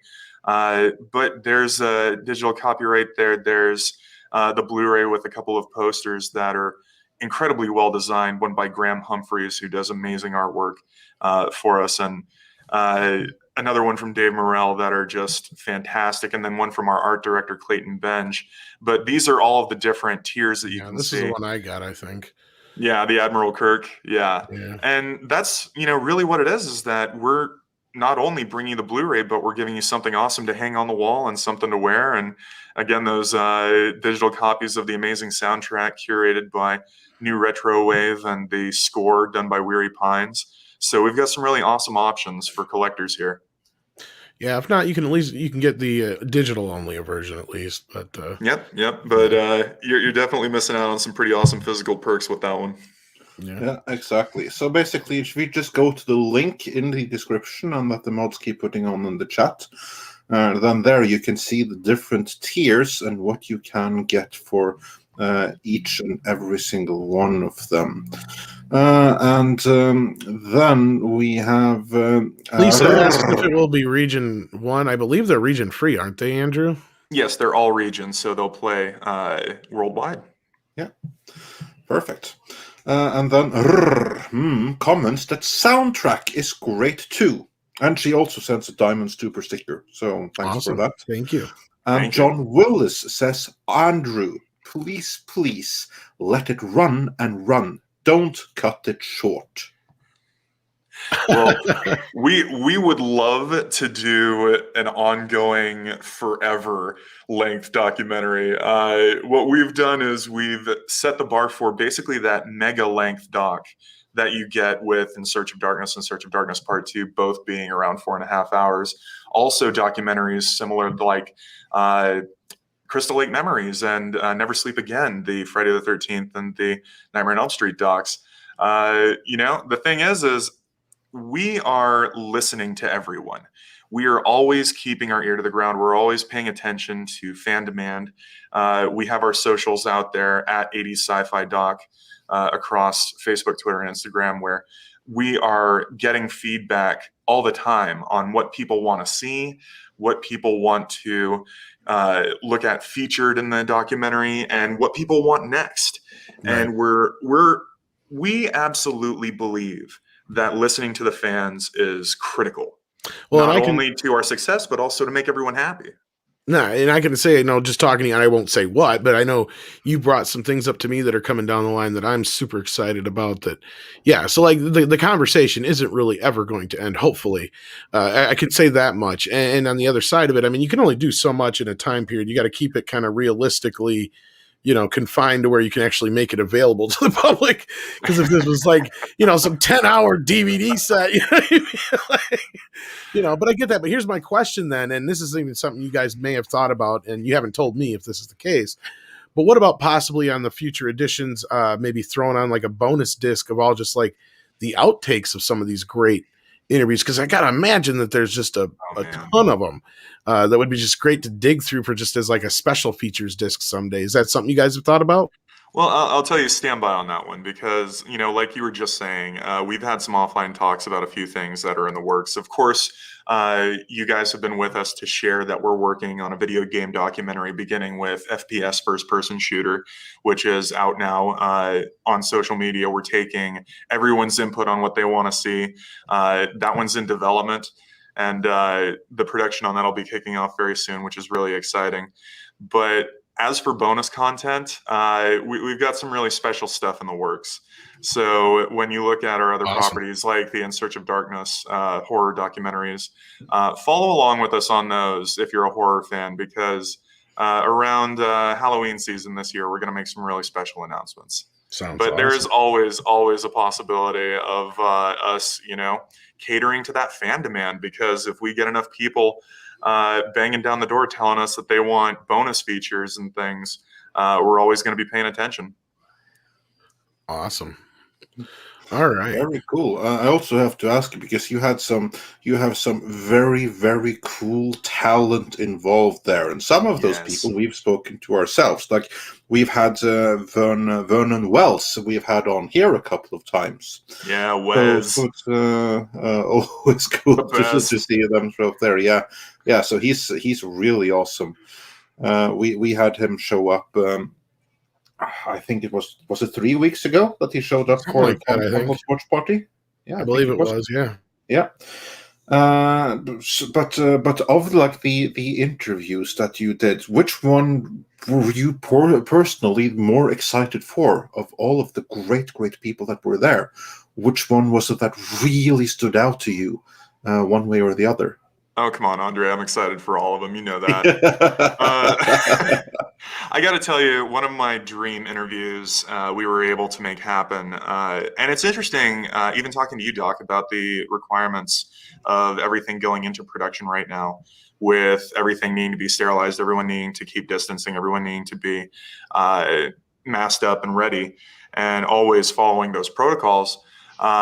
We were able to speak with Governor Jesse Ventura, and that was amazing. And he's in the trailer, as you saw, talking about Predator and also The Running Man and the impact of 80s sci-fi and what his views are on how it is related to times now. But I was a fan of Jesse's from back in the day, Jesse the Body Ventura. I mean, growing up with Predator, growing up with Running Man, seeing him in other stuff, and just watching him be such an interesting figure over the years. The fact that we were able to connect with him and get an amazing on-camera interview. And then after that was done, he hung around and talked for a few hours about some offline stuff separate from 80s sci-fi, which was just incredible. I mean, he's one of those people that, to get Blaine from Predator, come on. You gotta love one of the most quotable guys in 80s sci-fi history. Well, he's great in that movie, but I can't imagine he'd be very good in any vampire movies, because he ain't got no time to bleed. So the other part too is he's been living off the grid for over a decade now. I mean, I know people who have been begging to try and get him back just to perform in a couple of things here and there. They just couldn't reach out to him. So you managing to get him in there, that's quite an achievement. Well, thank you. And it was something that, we pursued, and we brought a very sincere proposition. And that's what we do with this documentary. We are very respectful of everyone involved. And we are always discussing the fact that, and almost kind of like an encyclopedic and celebratory way, we look at as many movies as we can in this documentary with the talent that we have involved. And we always, I love just really noting that real quick, Freddie Delgado mentioning sexual Tyrannosaurus. Yep, I'm a totally. sexual Tyrannosaurus. Is it like Tammy and the T-Rex or something? Oh man, so many great lines in Predator. But when we speak to everyone who's been brought on, we're always very, very well versed in their careers. We're always talking about how all of their films had an effect on all the fans in one way or another. But overall, this is to really shine a light on films that we find important and valuable, and that the discussion is worth having. Yeah. So to be able to have them join us for this is a great honor. And Jesse was, a real, I would say, important part of all of that. But also, just like you're saying, Doc, he's someone who doesn't even want to be in front of a computer. He really does have a lot of thoughts and perspective on modern technology and using everything that we do every day and not wanting to have anything to do with that. So we went through quite a process to be able to get him to join us. But in the end, it was one of my absolute favorite highlights of this entire production. And I have so many more too. I mean, he's just a standout. We were able to get Joey Kramer from Flight of the Navigator to join us, as you saw in the trailer. And he's one of my favorite main characters of, the entire decade. I love that movie. That's always an all-time favorite for me. And talking to him was just wonderful. I do not leak. You leak. I love it. That movie, I'll put it on anytime. The Navigator. And yeah, there are so many. We have Tron in the film. I mean, Bruce Boxleitner, to be able to join us was just wonderful. Catherine Mary Stewart, she's in, along with Lance Guest, both talking about Last Starfighter, and I know that's one that everyone who's seen it ranks it as one of their all-time favorites. The list goes on. I mean, it's just so extensive, and the fact that we've been able to bring over 75 incredible contributors and speakers to this and stars from this era is just something that I can't be more proud of. And the list is continuing to grow. Right. We have some names that we haven't even announced yet that we're saving closer to the end of the campaign. And I'd love to share that so you guys can be excited about it too when we get closer to May 4th, because it's a really exciting month right now. And then as we get to May the 4th be with you, it's going to be an amazing run for sure. Right. And I can remind people to stay tuned to Midnight's Edge After Dark, because I'll be dropping all the clips that you guys are releasing there, so you can keep up with that. And I know this. Yeah, those are scenes from the film talking about those clips, because what we're doing on our social media and what we're sharing with you here are specific clips that have been cut from the movie, where you get to see Alex Winter talking about Steven Spielberg. You get to see Sarah Douglas talking about playing Ursa in Superman 2. And she had an incredible series of stories to tell us about making the film and also everything behind the scenes with Superman and Superman 2. But yeah, those clips, we love the fact that we can take segments of the film as it is right now as we lead further to picture wrap and share that with everyone, because getting to check out a segment of our discussion with Peter Weller about RoboCop. Right. I love that we can share that. Movie. He loves talking about RoboCop. Is one I of my love top listening to him on that every time. Favorite. But it's funny you mentioned, speaking of all-time favorites, you said Last Starfighter. Yeah. Funnily enough, there's one person on this panel who hasn't seen that movie yet. Yeah, there is. I wonder who that can be. Yeah, I wonder who that could be. I will say, Andre, it is the godfather of 80s sci-fi. And nobody else gets that joke, but I'm sorry right now. But nobody else is going to either. To the audience. But yeah, Andre has not seen The Last Starfighter, believe it or not. And that may be something to stay tuned for, because we may do something about that. Yeah, we may. We just may do something about that. So, very cool. And then you guys may get to hear what he thinks about it right after he sees it. Yeah.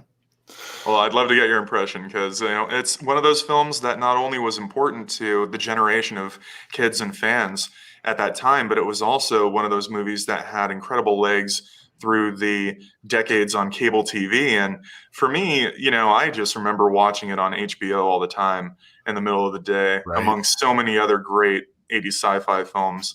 And it's one that, should be continued on as a great standout of the era and an entertaining movie all around. And that's really what we're doing with this documentary is we're just putting all of these films front and center and saying, we love these movies. We appreciate them. We know you love them too. Let's talk about them for a little bit. And one of my favorite things is whenever someone walks away from our documentaries, and this is including In Search of Darkness and In Search of Darkness Part 2, so many people say, I now have a watch list of movies that I cannot wait to enjoy. I was just going to bring that up because that was what I was bouncing off that for is like, Andre hasn't seen The Last Starfighter, but yeah, after watching the first 2 documentaries, it's like, how have I not seen that horror movie? So I'm assuming there's going to be a few on this list too. Actually, I had that moment already. I'm like, what movie is that clip from? That looks cool. I have to find that out. And then, you got Krull in there, man. That's awesome. Yeah. We got Krull in there. We got Metal Storm. We've got some talk real about a deep movie cuts. that needs a new Blu-ray. Superman 3. I saw that clip there for when the sister gets turned into the robot. Yeah, that was badass. Nightmare Fuel, pure kinder trauma. I love that bit so much. We've also even got Robert Englund coming in talking about Galaxy of Terror. So you really do have that whole run of the mainstream favorites and the biggest hits, and also some of those really obscure deep cut ones that the hardcore fans know too. So we have a great balance across the genre that we're going to be presenting to everyone with this. I got to tell you, pulling off Robert Englund and Peter Weller are probably my 2 most excited ones personally, because those 2 guys, Freddie is just like, anybody who knows me, I've got a shit ton of Freddie memorabilia. I'm excited for the Bruce Banner. RoboCop too, man. Oh my God. Because RoboCop to me is like a perfect fucking movie. Yeah, it really is. I'm really excited for that. Yeah, absolutely. I know we're all RoboCop fans, and just like you were saying, Doc, Krull being a huge favorite too, and the fact that Bruce is with us to talk about Tron, but we're going to be highlighting our favorites, and it's something that I can't wait until we're able to show everyone and release and get out there. Do you talk about Short Circuit in there? Somebody asked about that in the chat, because that's another. We do. One. That's absolutely one of the ones in discussion. Absolutely. Because I see Little Shop of Horrors is in there, and of course everybody knows I love Gremlins and all that kind of stuff. So I'm just so happy to see all these movies are getting attention, and it's just awesome. Of course, a lot of people love Flash Gordon. And Back to the Future, that's another perfect sci-fi film. Terminator, Aliens. there's so many great sci-fi films out there. It's just amazing. Talking about Aliens, Carrie Henn, and it is. It's the decade that we wanted to highlight the most. We wanted to make the definitive 80s science fiction documentary about the films that came out in the genre because we love them. And we have been able to make documentaries that have been so incredibly well received by fans of genre movies that sci-fi had to happen. And that's what we're doing. So we've got the Indiegogo live now for everyone who wants to be a part of it all. Well, and another one is I just showed earlier. Yeah, Spaceballs. And that incidentally was like the first watch party that we had with you guys. Yes, which we love the fact that you've been able to join us and our 80s sci-fi community. We have an In Search of Tomorrow Discord for everyone who is backed and pledged for a copy of the documentary. And that's something that we have every other week. We have watch parties and clip show Q&A live streams with special guests. But when we had you guys on for Spaceballs, that was just a blast. That was so much fun. I think this now officially makes this movie the most copies I have of a movie. Next to Halloween, because this has got to be it. Because I've got at least just on Blu-ray alone, I've got like 4 copies of this movie. Well, gentlemen, I'm sorry to say I'm actually being called away. No problem. You got 25. You said you had 25 minutes ago, and thank you so much for being here and plugging your documentary, and we'll keep people up to date on that, and we'll hopefully have you back again soon. And thank you so much, Andrew, for being here. We appreciate your time. Yeah, and thank you guys. It's always a pleasure. I really enjoy being able to come on, and I love the invite. And thank you everyone watching and commenting, because it's always great to hear straight from the fans and from everyone who's excited for it. So this was fantastic. Thank you so much, man. And you take care. Awesome. Take care, guys. Thanks for joining us. Take care. Pleasure talking with you, Andrew. Thank you so much. Awesome. So yeah, there. So yeah, go and check that out in the link in the description for the different tier levels. But that absolutely is something very, very cool. And their previous documentaries have all been absolutely stellar, haven't they, Tom? Absolutely. But with that, speaking of stellar, we've got a couple of stellar super chats to get through, I believe. We do indeed. So let's get back to our stellar super chats.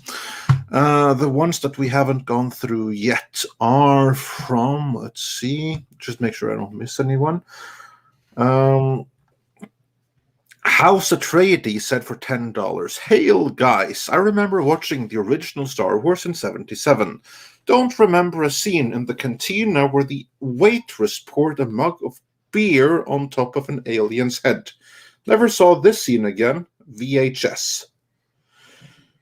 Yeah, I wouldn't know anything about that. What was it in? No, he said it's Star Wars 77.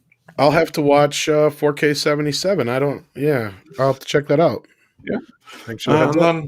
But I know they changed a lot of stuff in that bar scene in the special edition. Yeah.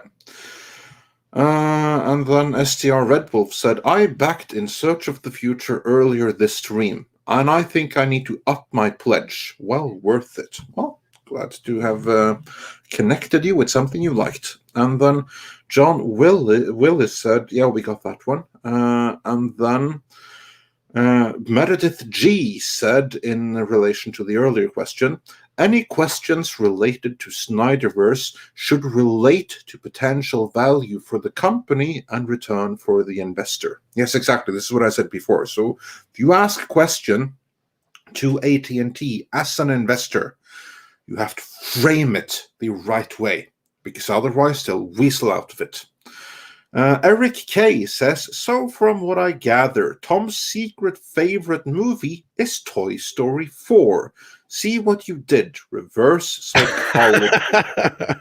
And on a completely different matter, Stephen Alton says, "I will destroy every disc if Snake Eye talks or shows his face in the next G.I. Joe movie." Rob would probably help you with that. Oh, I'm sure he would. He would help you locate them and then step on every single one till they're all broken. And then Dash D's says, "Anyone know where I can get a lobster to clean my room so I can criticize Hollywood and pet my cat?" So, I'm just going to refresh before we get into that particular matter at hand. Well, I want to just bring this up. Every time Tom turns on his camera, I just want to say symmetrical movie stacking, just like the Philadelphia mass turbulence of 1947. This is me spending way too much money on a Kino Lorber sale, but I only managed to accidentally order one movie twice, so that's a good one for me.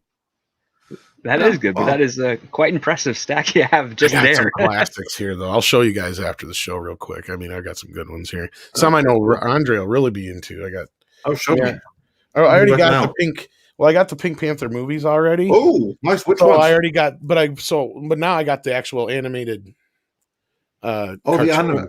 Oh, is it on Blu-ray? The animated cartoon. Yeah, and I got the Inspector as well. It's down here in the stack. But yeah, so I've got all those now. I've got the complete Pink Panther, everything now, even the bad movies. Oh, very nice. Yeah, they still belong to them.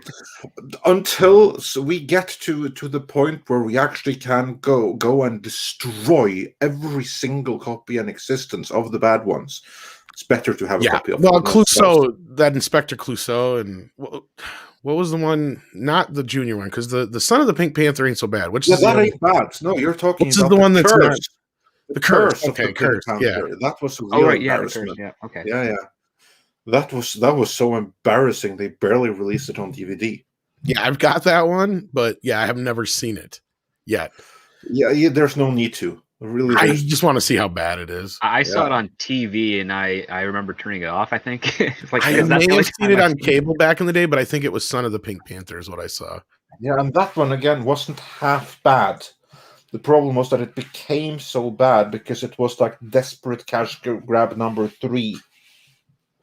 What I want to do is get my hands. Speaking of script, since he's here, I want to get my hands on the unfilmed final Pink Panther movie that Sellers himself wrote. Oh, you mean the romance of the Pink Panther? Yes. Yeah, that's a tough one to find. I want to read that. Maybe if we could find that, we would definitely do like an audio play, but I don't know how you do the. Well, I could do Clouseau, or one of us could, even Rob probably could. But no, but the whole point would be, how do you show the slapstick humor without doing pre-animated clips or something? Yeah, that would be cool though. You could do like the clips in the inspector clips. Maybe that wouldn't be too hard. Maybe that'd be a hell of a put together though. Yeah. It would indeed. It would. For those who don't know, obviously, Andre and I are Pink Panther fans, but yeah, or specifically very much so fans anyway. But yeah. Peter Sellers specifically more so. Yeah, like not necessarily like fans of the Steve Martin movie per se. Although I will say that the second one wasn't half bad. Are you kidding me? Well, relative to the first, yeah, I prefer the second to the first.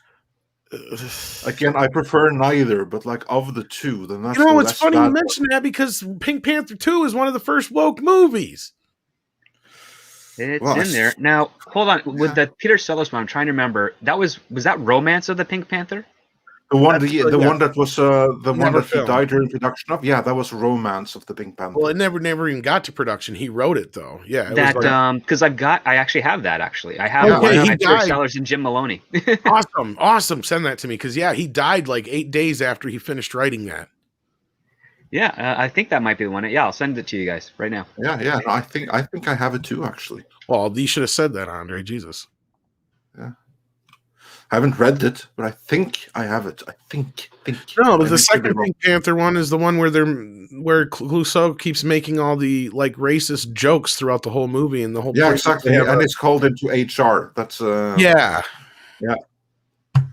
I just thought that the execution of it was funny. It may be, but I checked out of that fucking movie. I never watched the whole thing. That's the first one of the Steve Martin. That's the one I really can't stand. I can't stand that one either. That's why I barely watched the second one. I just remember seeing some of it, and I'm like, that was the unfunniest piece of crap I ever watched. Whereas the second one, that was like at least a tiny step back into the right direction. Not big enough a step, of course, but a tiny little step. Tell me, please. I want to know if one of you know why Steve Martin gets a writing credit on that movie outside of maybe he improvises, because I cannot believe that came from him.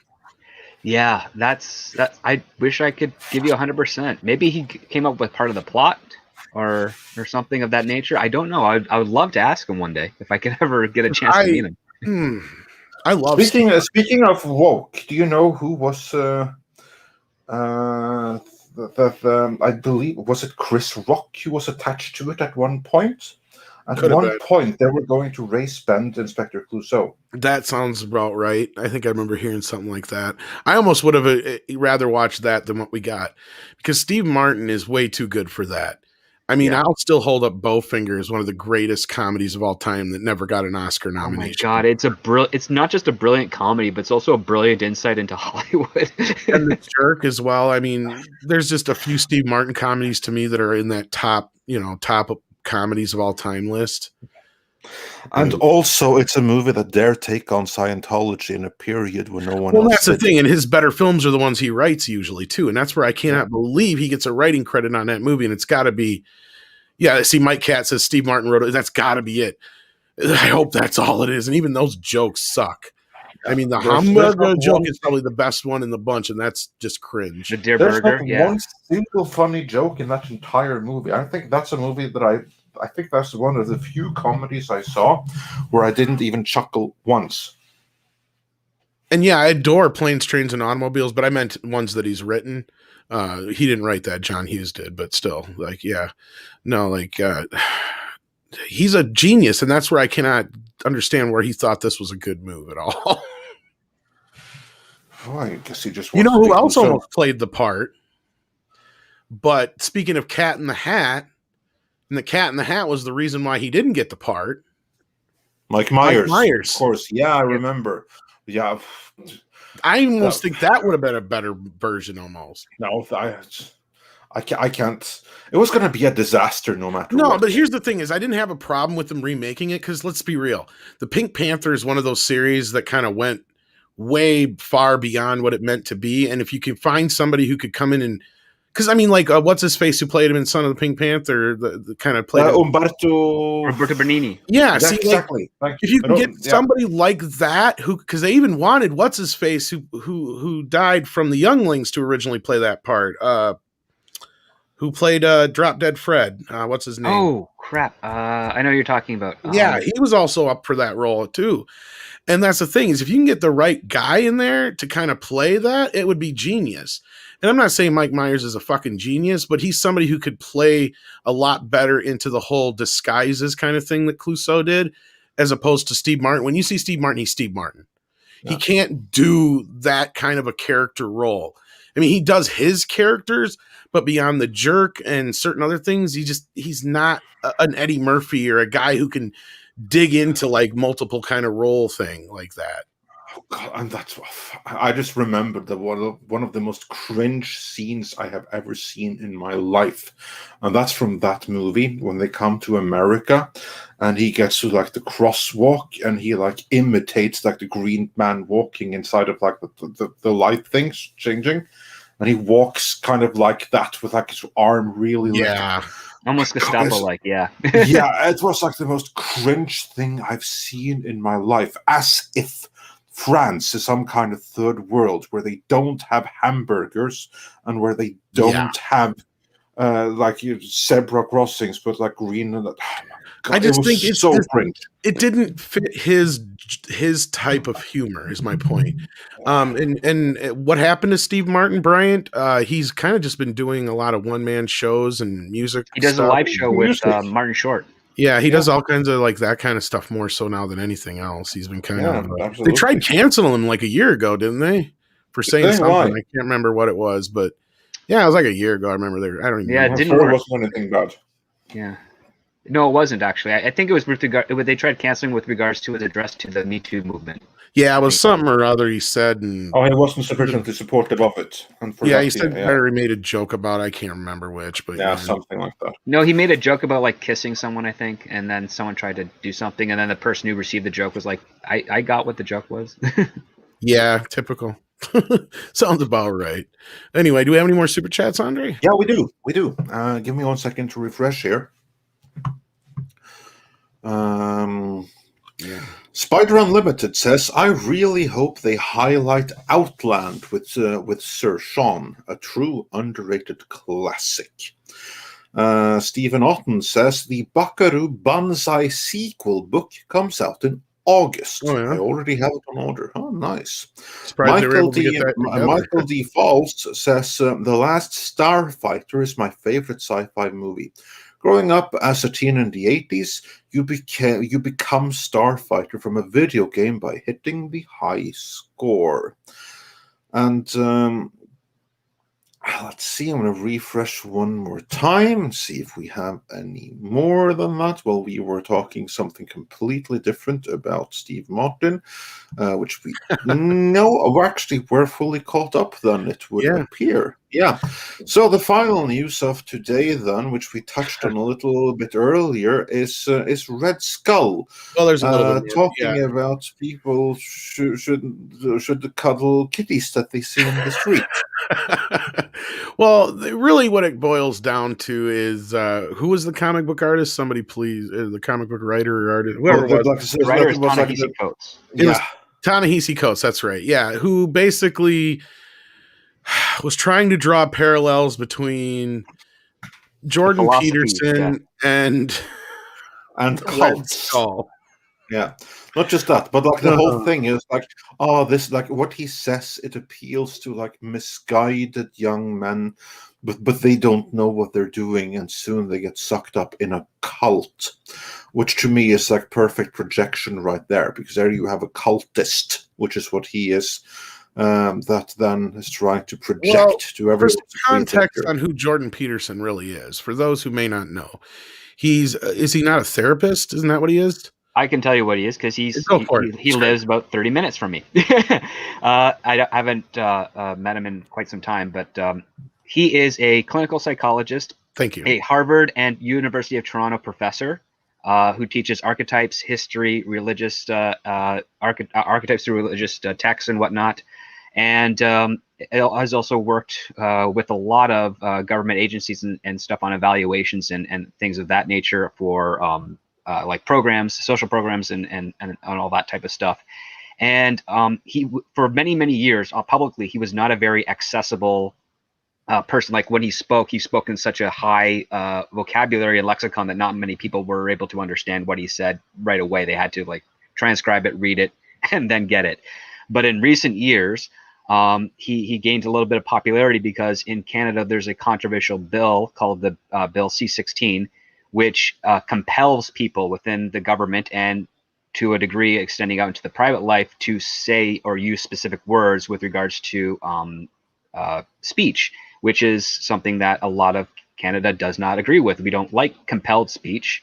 We like the freedom of speech, the freedom of expression. It's part of our Canadian Charter of Rights and Freedoms. And so he was one of the few that voiced an opinion about the law, and the other people took his perspectives out of context and said that he was being discriminatory towards minorities and people who are being discriminatory to which is not the case. He's publicly said that if someone were to ask him to use a specific pronoun with regards to them, he would oblige, because that's part of the negotiation of society, is that you ask permission and you create courtesy, and respect is built from that. And so a lot of people blow him out of proportion, which then he used as a means to share more ideas of his teachings that he does in university. And then he wrote the first accessible book, which was 12 Rules for Life, and then did a book tour, did lectures, did debates, and then did stuff on YouTube to sort of spread his kind of self-help book, which he himself has admitted are basic lessons that we've all learned throughout our youth that he just decided to publish to, again, become more accessible. And yeah, it's very, very, very divisive. Yeah, but he sold lots of copies, more than Ta-Nehisi Coates has, of his books. Yeah, that doesn't take much. Yeah, that doesn't take much. And I think there's some jealousy and animosity. And I think he really blew up internationally with some Joe Rogan podcasts where people got to listen to him in a very long form thing. I think there was also a BBC interview or an interview on a British network, maybe Channel 4, that was cut up to make him look bad. And then someone who worked there released the entire thing and ended up making the interviewer look bad. And that's that. Yeah, it's kind of like he's had this snowball effect, and he's quite respected and revered. And he, yeah, I mean, I not agree with everything he says, but he definitely makes some great arguments. And I would say it's if you are interested in who he kind of is, just look up Jordan Peterson debates, where he debates people from various different perspectives. And yeah, you actually see that he's a very smart person, does his research. Has differing point of views to a lot of things, but is very open to the new ideas. So yeah, a lot of people don't like that from an academic. And as many point out in the chat, Ethan Van Sciver was the one who did the artwork for his 12 rules of life. Yes. And Rory Mitchell points out Jordan Peterson said no when it wasn't popular to do so, and stood up for free expression. As such, he showed himself to be a genuine person and is respected for it. But of course, he's not respected among all chapters. I mean, there's some that aren't particularly in favor of free expression, and many of these people are the ones that now try to paint him as the super Yahtzee of super Yahtzees. And that's because he challenges a lot of views and he can actually argue them. Yeah, and he's also one of the few professors that actually teaches why communism is bad and how it's so much more worse than what is normally taught on the public education side of things. Like he really goes into it quite deep. I would say he's one of the more prominent voices on the internet that has actually allowed people to explore and argue against communism as opposed to the counter narrative, which is also something that a lot of people who are on the opposite side of that line really dislike. Yeah, exactly, and all of these things work together to make him controversial. When really, in my book, there really shouldn't be anything divisive or controversial there. But that's the world we live in right now, where there is. And so this writer, who is the one who will be writing Superman for J.J. Abrams. So yay! Then is the one that created this, basically rewrote him into the Red Skull. And then we have the meme of Red Skull telling people, quotes from Peterson telling people, if you see a kitty on the street, you should pet it. Well, yeah, allusions to such a thing. I mean, I know what Ta-Nehisi Coates is trying to do. He's trying to take basically someone like an evangelist or something of that nature, a preacher, a public figure, and sort of twist their, take a look at it abstractly and then twist it into a parody for evil, which better writers have done before him. But Ta-Nehisi Coates does it in a very lazy and kind of direct way, to the point where everyone was able to draw exactly what he was going for, as opposed to seeing what it could be, because the drawback, like why people, writers usually do that, is it goes back to a certain Austrian who led a party in Germany many decades ago, who was considered to have a silver tongue, but like evil motivations. And like that's the concept of where that comes from. But Ta-Nehisi Coates doesn't quite understand that source based on what was showcased in that particular comic book. And so he kind of misses the point of why writers would take a page from that part of history and use it to tell a story of how even smart people can be fooled by a well-spoken person. Yeah. On that note, this then, of course, is the same writer that will be writing J.J. Abrams' Superman. Now, I don't know how familiar you are with his earlier work as a journalist, and I use the term lightly. And his work then in Marvel Comics, but based on what you have seen or heard of his writing, how hopeful are you for J.J. Abrams' Superman?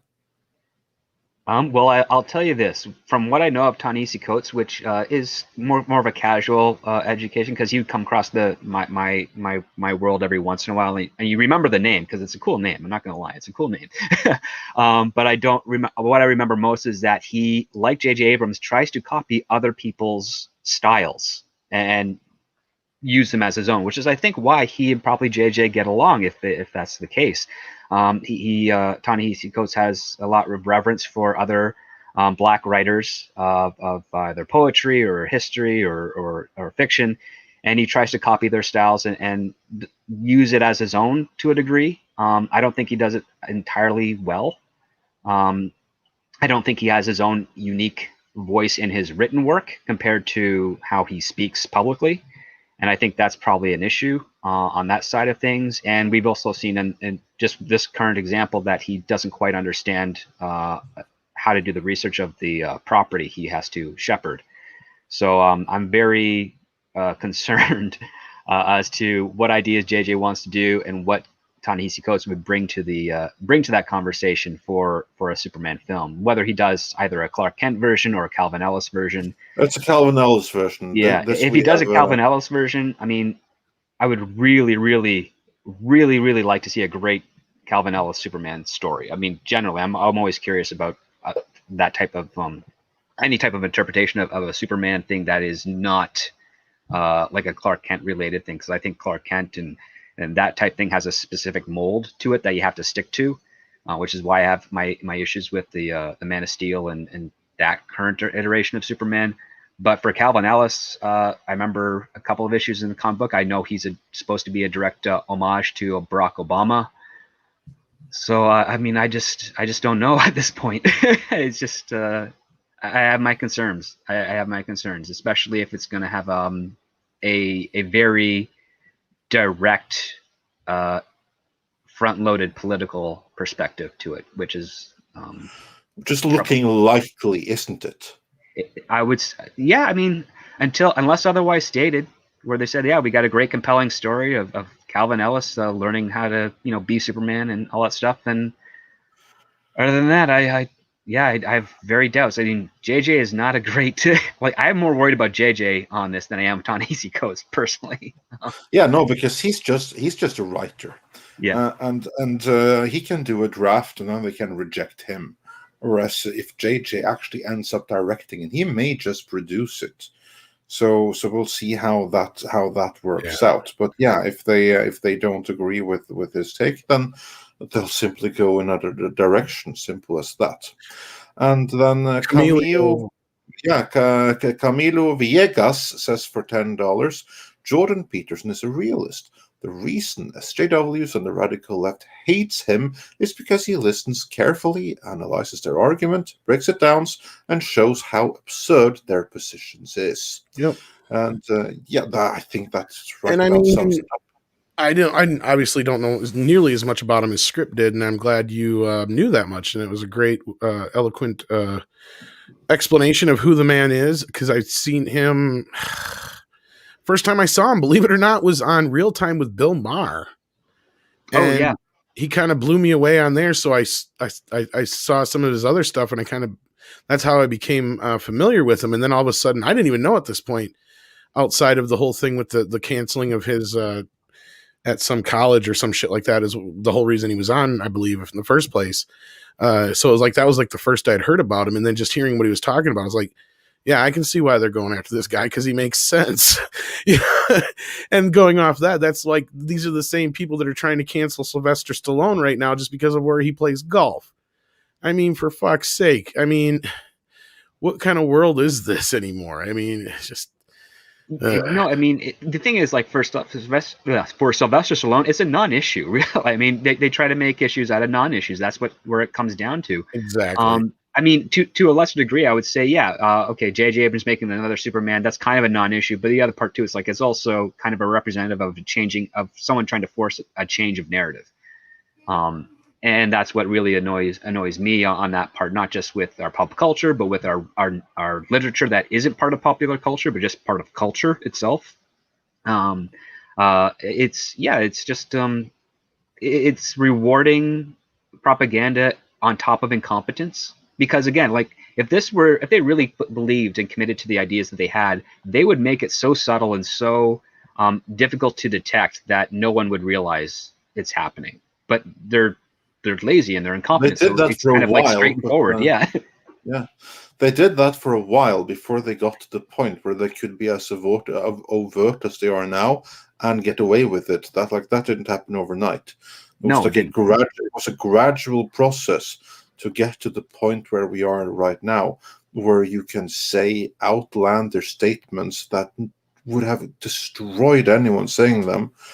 But right now it's perfectly fine. Like, it's completely okay as long as you basically call for the mass eradication of a certain subset of the population, so long as it's the right subset that it's okay to say that kind of things about. Like, that didn't happen out of nowhere. Like, it had to take some time to get emboldened. So it always happens slowly. Argue that it did begin in the small and subtle, and then it took a light of its own, I guess. No, it started basically in TV. There were a couple of trial runs towards it in the early 90s, but I think it's right at the turn of the century where it really started to find a foundation, and it was a slow and subtle foundation. And then it grew and grew and grew, and I think around between 2012 and 2016, that's where they managed to get more than that, just a toe dipped into the water to really express what they wanted to do. But if they didn't have that ambition in that period of time, I think it would have only remained in television, it probably would have died out a lot quicker because again, those messages and stuff in TV were not spread out throughout all networks and shows. It was really centered in on us, just a couple of shows across a couple of networks. Do you know which ones that was? Smallville is one of them. Smallville was the big one, the one that really peaked that I saw. A lot of stuff through Warner Brothers, UPN, and CBS during those days. They had that. When I went back even further, oddly enough, you kind of got a simple tasting of that in a Sam Raimi and Sam Hamm show called Mantis with yes. So I mean it's a silly show, but you can see kind of like oddly enough the exoskeleton of certain woke ideas. I get that reference in that point, and that show failed and got crazy because they tried to expand it out into more sci-fi and whatnot. And then you don't really see much of it there. There's a little bit dashing of it in like Dawson's Creek and some of like their teen, young adult television shows. But Smallville was the get big them one. while they're young. That's kind of like the thing. Like aimed at the YA audiences of the time. Yes. And then with Smallville, they did that a little bit. They added in some characters. They race swapped Pete Ross. They made Clark a whiny character throughout. They made Lex Luthor more of a pseudo-intellectual than an actual intellectual.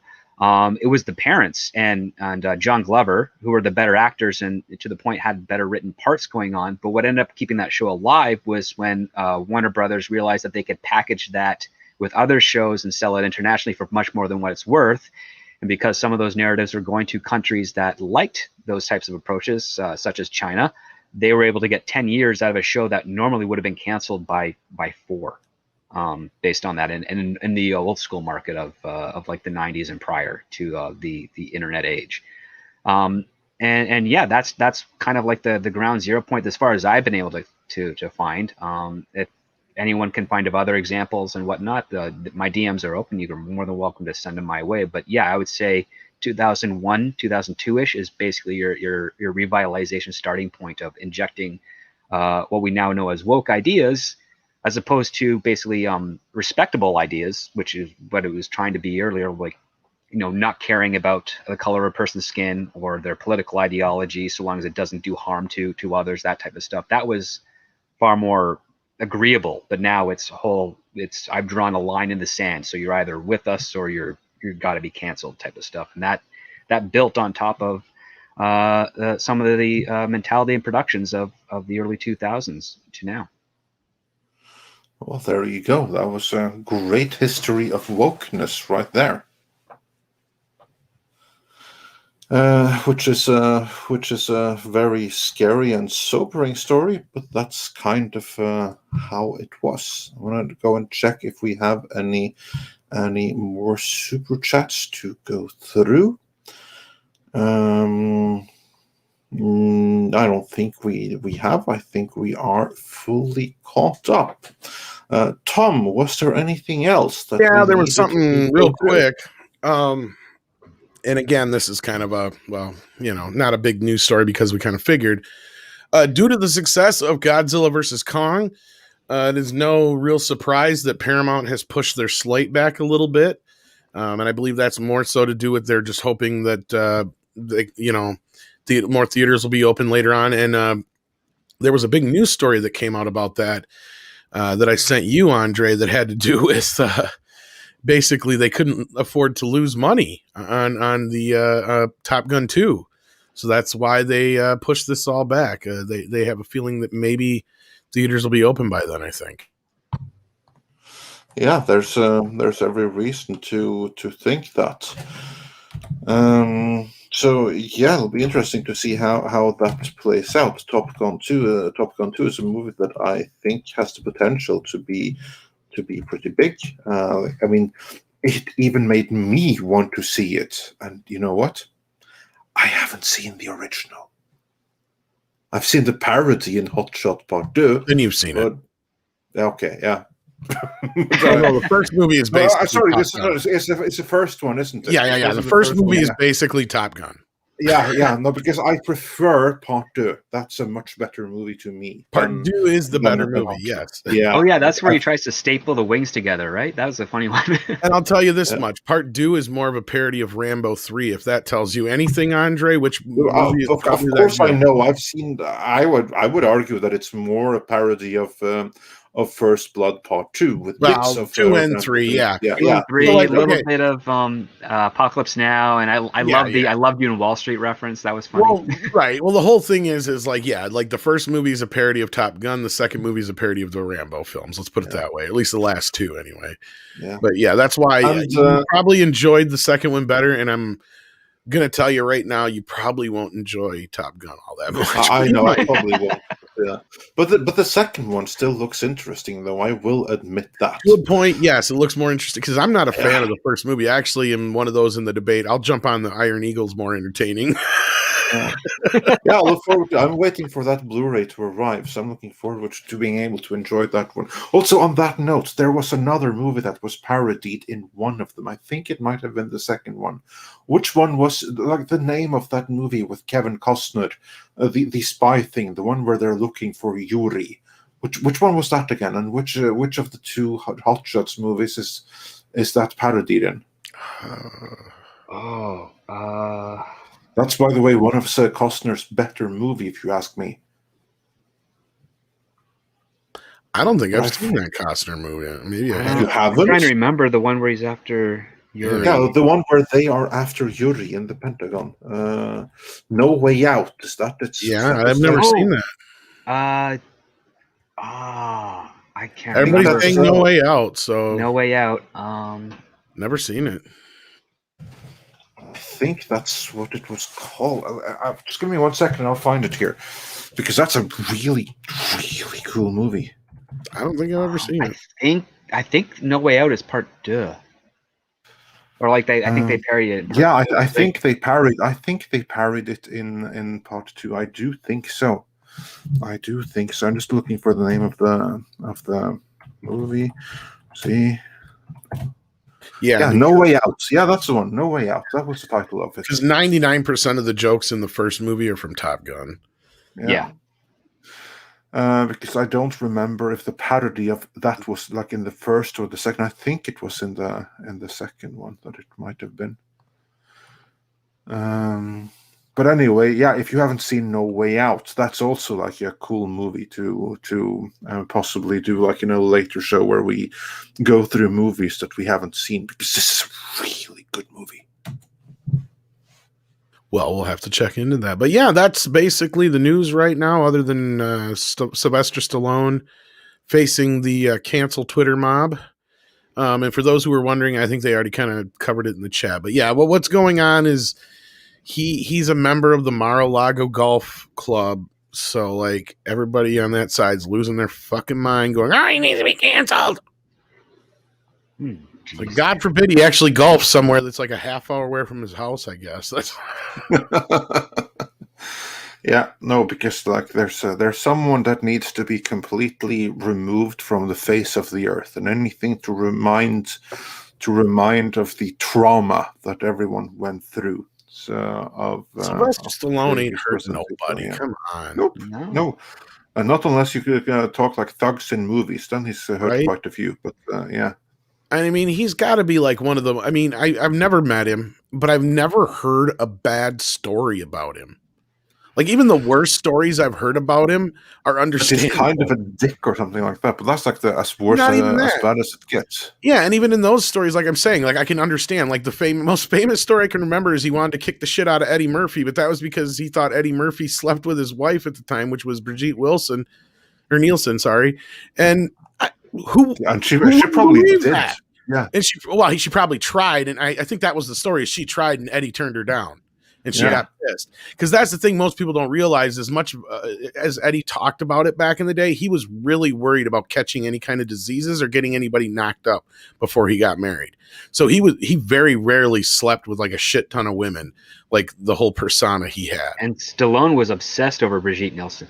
Yeah, so like I could understand where if he heard and one of his people told him that this is what happened, or if she came and told him that, yeah, Eddie tried to sleep with me, but I turned him down and twisted the story in some way, which I could see with her. Because if you've seen her in some of those fucking reality shows she's been in, she's kind of batshit crazy. Yeah. Yeah, to put it that way, like Schwarzenegger admitted in his biography that she came onto him first, and he had his way, and then decided that this craziness right here is a little bit too much for me, and that's when she moved on to Stallone. No, I think that's what happened. Probably she hit on Eddie, and Eddie's like, "Are you crazy?" And then many years later, she went to Flavor Flav. How long does it take to shave them legs? Oh yeah, well, good times. Big bitch. Anyway, was there anything else we had to cover then today? No, I think that was the biggest news of the day. I don't think anything else has dropped since then that I saw on Twitter anyway. Just pretty much, the whole Will Smith is boycotting the Georgia thing, but I didn't know if we wanted to get into that because he's pulled his movie out of Georgia, a movie he was making for Netflix. Yeah, that's not going to last long. They'll be right back in Georgia. It's not the first time they boycotted Georgia. I don't want to get into the politics of the situation, but look, chances are they'll end up moving to some state that ends up having worse fucking laws anyway. Just like they did with the All-Star game. I don't know if you're privy to that, Andre, but okay. They moved the All-Star game out of Georgia for the same specific reason. And they ended up moving it to Colorado, which has worse laws as far as so it kind of like it's a head scratcher. Yeah, so basically that backfired pretty badly on them. That's what you're saying. Yeah. Yeah, well, that's what you get for being an activist, I guess. Yeah, as Mags, I agree with you, is getting out of hand for sure. And especially when they're just trying to cancel Sylvester Stallone over where he's playing fucking golf, for Christ's sakes. I mean, give me a break. Yeah, I mean, the guy's in his early 70s, I think, right now. Sly? Yeah. Yeah, at least, because he was 30 when he made mid 70s. I was going to say because he was 30 when he made. That's what most people don't realize is he was already in his 30s or early 30. He was like 30 or whatever when he made Rocky, the first one. So yeah, because he was in his mid to late 20s when he did late boomer, Yeah. Oh yeah. No, I love Sylvester Stallone. I don't see why anybody would fuck it with him. I just don't get it. We're supposed to be getting Demolition Man 2. That'd be awesome. That would be fantastic. We really needed a Demolition Man 2. Hell yeah. Cliffhanger is awesome too. I just got that one on 4K, man. Well, Cliffhanger is like getting a gender bent remake. Yeah, fuck that noise. Yeah. That's between that and probably Long Kiss Goodnight are probably Rennie Harlan's best movies. Yeah, it really is. Really is. I loved Cliffhanger. I haven't watched that for a long time, but that was. And that's saying a lot because I'm a Freddy fan, and Nightmare on Elm Street 4 is pretty highly regarded. So, but it's still not my favorite of the series, obviously. Yeah. And with that, I do believe. I think we should wrap it up. Yes, that we are mostly done. Let's do that. Yes, but of course we aren't like really done because later tonight we have Toxic Femininity on, don't we? We do, and Mary's coming back tonight off of her vacation, so we're glad to have her back. And yeah, the ladies are going to talk about, I think, some of the stuff we talked about today, and yeah. And I'm sure that they'll also get a little bit into the new gender bent replacement Indiana Jones in Phoebe Waller-Bridge. That was first in Star Wars and now in this. So yeah, that's going to be exciting, isn't it? So everyone, be sure to check out toxic femininity later tonight. There is also then the 80s sci-fi documentary Searching for In Search of Tomorrow. Yes. You saw the trailer here before. The link to support that is in the description. And don't forget to check out Popcorn Planet as well. Yes, and Script Doctor. Check out Script Doctor here on YouTube as well. And of course, Script Doctor. And we see a bunch of koalas in the chat. So if you are a member like Sander Hammerslag or Mags or Grand Wazoo, you can do that too. And look at this, Paulie coming at the very last second. Oh, That's really? all right. You stick around because I think you wanted to talk to Andre quick anyway. So All right. do check out the Latino slant as The well. post party. Yes, that's right. So yeah, unless there's anything else, Andre, do we need some koalas in the rain? No, I think it's time for some koalas in the rain. Thanks a lot, guys. Take care of yourselves and each other. Koalas in the rain.